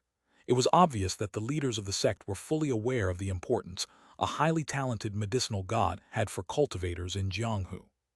As a result, Han Li did not hold back and asked that God Han Valley would be handed over to be his personal residence. He claimed that he did not want outsiders to disturb him in the valley while he researched and studied the art of healing. This condition was not one that was naturally accepted by sect leader Ma. The sect leader probably wanted to rope in Han Li, and unexpectedly took the initiative to offer Han Li a young and pretty maid to serve his daily needs. Han Li, suddenly faced with this unexpected bargaining chip, felt his heartbeat quicken, and just as he was about to tacitly agree, he calmed down and thought of all the secrets he was hiding. Feeling a bit distressed, Han Li rejected the offer. Han Li's action caused the sect leader Ma to show considerable admiration and to view him in a new light.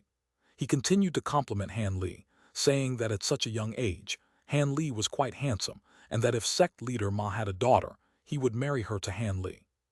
Han Li didn't know whether to laugh or cry at these words, because it wasn't that he rejected feminine charm, but that he couldn't afford to at this moment. And just like this, the entire God Han Valley became Han Li's private territory. Outsiders were not allowed to casually enter. Regarding any visitors, Han Li specifically placed a large clock at the entrance of the valley.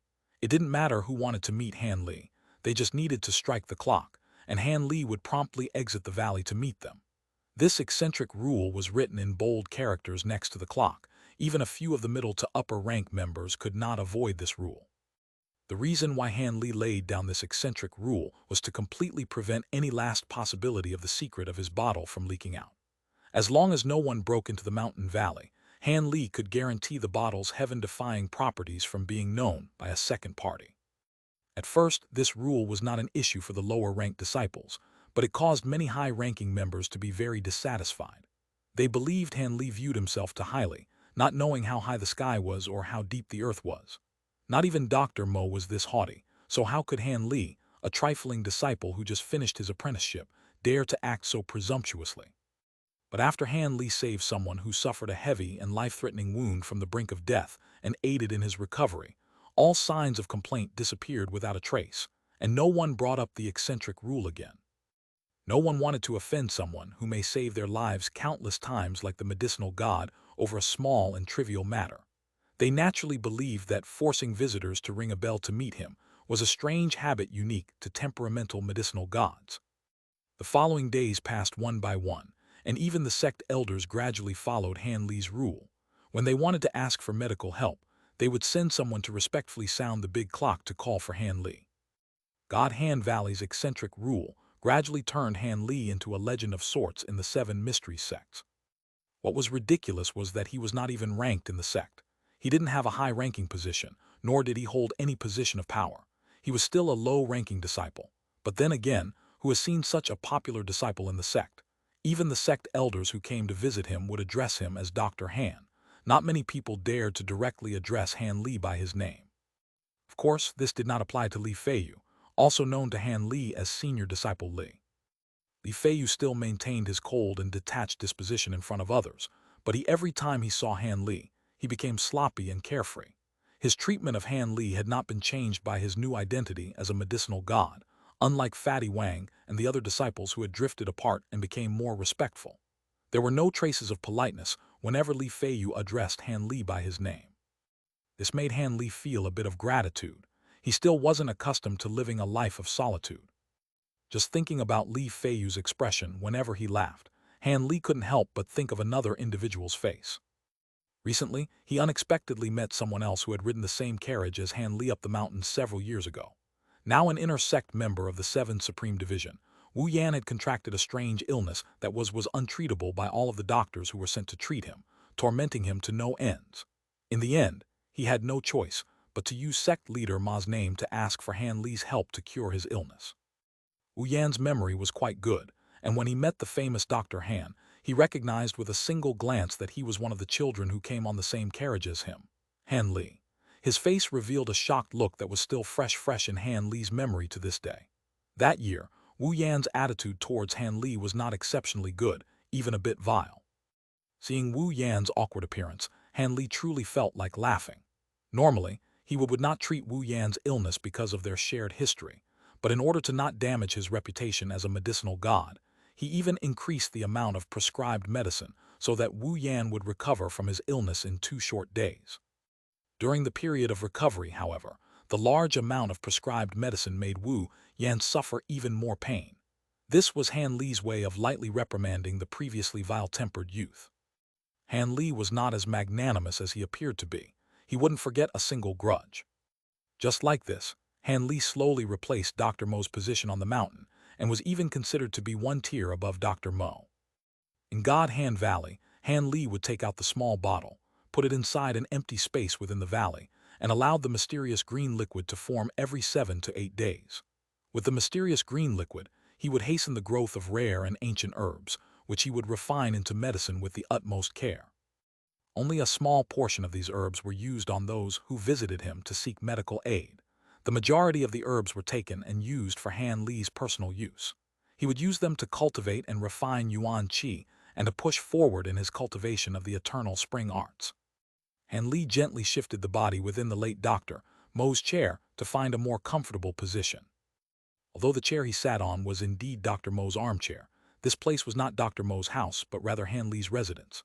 He had taken all the items he thought would be useful from Dr. Mo's house, and with no trace of politeness, claimed them as his own, moving them into his own residence. As for the position in which Han Li was sitting, even if someone saw his disrespectful actions, they would not do anything because in their eyes, the current Han Li's worth far exceeded that of Dr. Mo's. People were surprisingly very realistic and practical. Dr. Mo's residence was far bigger than Han Li's, so moving into the bigger house would have been more suitable. Unfortunately, Han Li thought that living there was a bit weird. After all, he was the main cause of Dr. Mo's death. Brazenly living in the house of someone he killed with his own hand would cause his heart to become heavy and cold. As a result, living in his own residence TL, he calls it his own doghouse, was far more reassuring and comfortable to Han Li.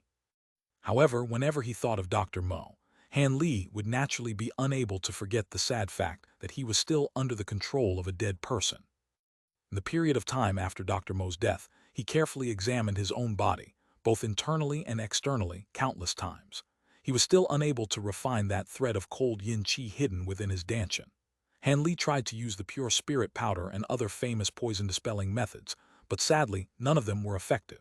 It seemed like the long journey he would have to take in 1 year's time was unavoidable. Chapter 67, Fireball Technique. Chapter 67, Fireball Technique. Han Li, who had been sitting still for half a day, suddenly raised his left hand and straightened one of his fingers, making him appear unfathomably mysterious. But not long after, the space half an inch away from his erect fingertip suddenly fluctuated, and several small sparks of fire appeared. When the sparks first appeared, they immediately made a xyla sound as they twisted and turned in the air to form a walnut-sized ball of red flames. Although this fireball was not big, a blistering heat emanated from this small ball of fire, permeating the entire room. As Han Li reclined, his face was still covered by his book. He appeared to be asleep, if not for the fact that the small fireball at the tip of his finger continued to release xyla sounds of high-temperature combustions. This, coupled with his unmoving fingertip, made Han Li appear particularly eye-catching. As minutes inched by, the fireball continued to maintain the same vigorous energy, not revealing any hint of being extinguished. However, Han Li eventually shifted. The finger he used to support the fireball started to tremble slightly. The trembling from his finger grew to affect his wrist, then his entire arm. Soon, even his whole body started to tremble. Abruptly, Han Li sat up on the armchair, not even aware that the book had fallen away from his face and onto the ground. His 2 eyes stared unwaveringly at the fireball on his fingertips, his face red from holding his breath. From his forehead to his neck, His exposed skin revealed many small beads of sweat, appearing as if he had just finished performing some intense exercise that made his body overheat. After a short while, the fireball started to sway alongside Han Li's intense rocking. The floating flame would be large in one moment, then small in the next, unable to maintain a constant state. Not long after, it became small once again. The flame shrank into a spark and dissipated into thin air. Once the fireball disappeared, Han Li felt like a man who had his backbone removed. His fireball had greatly consumed his energy. Extremely drained, he reclined his body once more on the chair. This fireball technique is vexing to train in. Even though I've researched this technique for half a year, I'm still unable to have complete control over it. The most I can manage is extend its duration by a little bit. Talking to himself, Han Li stared at the ceiling. It turned out that the last few pages of the Eternal Spring Arts book contained several magic techniques. At first glance, it was evident that these were beginner-level techniques for cultivators who just entered the sect. Since all he knew was the Eternal Spring Arts incantation, this made Han Li feel like he obtained a treasure, and for several consecutive nights, he was unable to sleep due to his excitement. Since he had witnessed firsthand Dr. Mo using a few of the magic techniques, it was no surprise that he would be this excited. Han Li had found Dr. Mo's strength terrifying, so he viewed the formidable collection of techniques with great interest. Unfortunately for Han Li, who was currently at the peak of the 6th layer of the Eternal Spring Arts incantation, he was like a beggar holding a golden bowl and asking for alms. Since he was never taught any basic magic technique, he was unable to perform even the simplest spell. But now he suddenly came upon several technique incantations. How could he not be pleased? The final pages of the book had 5 techniques in their respective incantations. They were Fireball, Soul Lock Talisman, Imperial Flight, Telekinesis, and Heaven's Eye. To Han Li, all of the techniques in their incantations were still very ancient, profound, and hard to comprehend.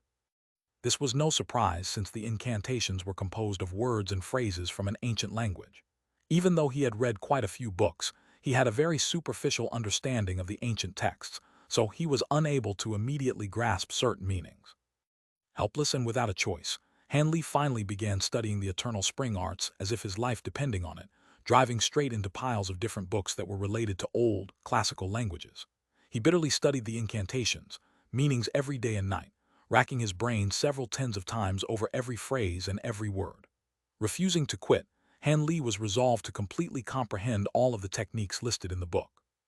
Even though he had never gone to school or academy to obtain a formal education, he understood that making a mistake while cultivating boundlessly powerful energy would be more difficult to deal with than an infuriating obsession, and might very well take this small life of his. Thinking of his own personal well-being, Han Li was filled with trepidation and fear, not daring to be even a slight bit careless. After 3 months of intensive research, Han Li finally was able to gain a level of mastery over the theory behind the incantations and apply them. As a result, he was finally starting to truly practice these techniques. However, Han Li's insane method of studying delivered a large mental blow to his enthusiasm and stamina. He had originally planned to rely upon his intelligence, which was enhanced by the Eternal Spring Arts, and thought that learning magic techniques shouldn't be difficult, but who knew that he would suddenly oddly become baffled. He obviously knew the theory behind the techniques, but when it came time to applying them into practice, he could never manage to succeed. No matter what he did, he could not do it right. He did not know whether it was because the spells were wrong, he read the incantations incorrectly, or his magic power was not in the right place. Unable to discover the reason why, Han Li felt extremely slow-witted. Han Li did not know what was causing his failures, but if it was a deficiency in magic power, he would eat another 2 spiritual herbs and the problem would be solved. However, this was a problem that he was unable to wrap his head around. Han Li came to the conclusion that his innate talent for performing celestial arts was not as great as he thought it was. It was only after a long period of bitter training that he finally gained a bit of success in the fireball technique and the heaven's eyes technique. As for the other 3 magic techniques, he did not succeed. He was unable to even reach their initial layers. With great dismay, he could only concentrate on the fireball technique and heaven's eye technique. He placed quite a bit of hope into these 2 celestial arts since they were the only ones he could comprehend. Among these, the fireball technique's power did not disappoint Han Li. In fact, it greatly surpassed Han Li's expectations. Despite of the fireball technique's small size, It contained a terrifyingly high temperature that could not be underestimated. There was nothing that the fireball technique couldn't burn. Even if the fireball touched a blade made of tempered steel, the area the fireball touched would immediately be melted into liquid steel upon contact. Faced with this inhumanly frightening power, Han Li even threw the fireball into a puddle of water to test it. Upon contact, the reaction of the puddle of water was similar to that of oil, and immediately lit up instead of extinguishing the fireball. After thoroughly understanding the fireball technique's immense power, Han Li finally realized why Yu Zhidong looked down upon mortals with a lofty attitude. Now that Han Li thought about it, a mediocre cultivator who knew a celestial art similar to the fireball technique could easily kill experts in Jianghu. If it was a slightly stronger cultivator, then he could easily sweep across Jianghu, unrivaled under the heavens. The difference in power was simply too immense. It was no wonder that Yu Zhidong looked at normal mortals as if they were insects he could crush underfoot.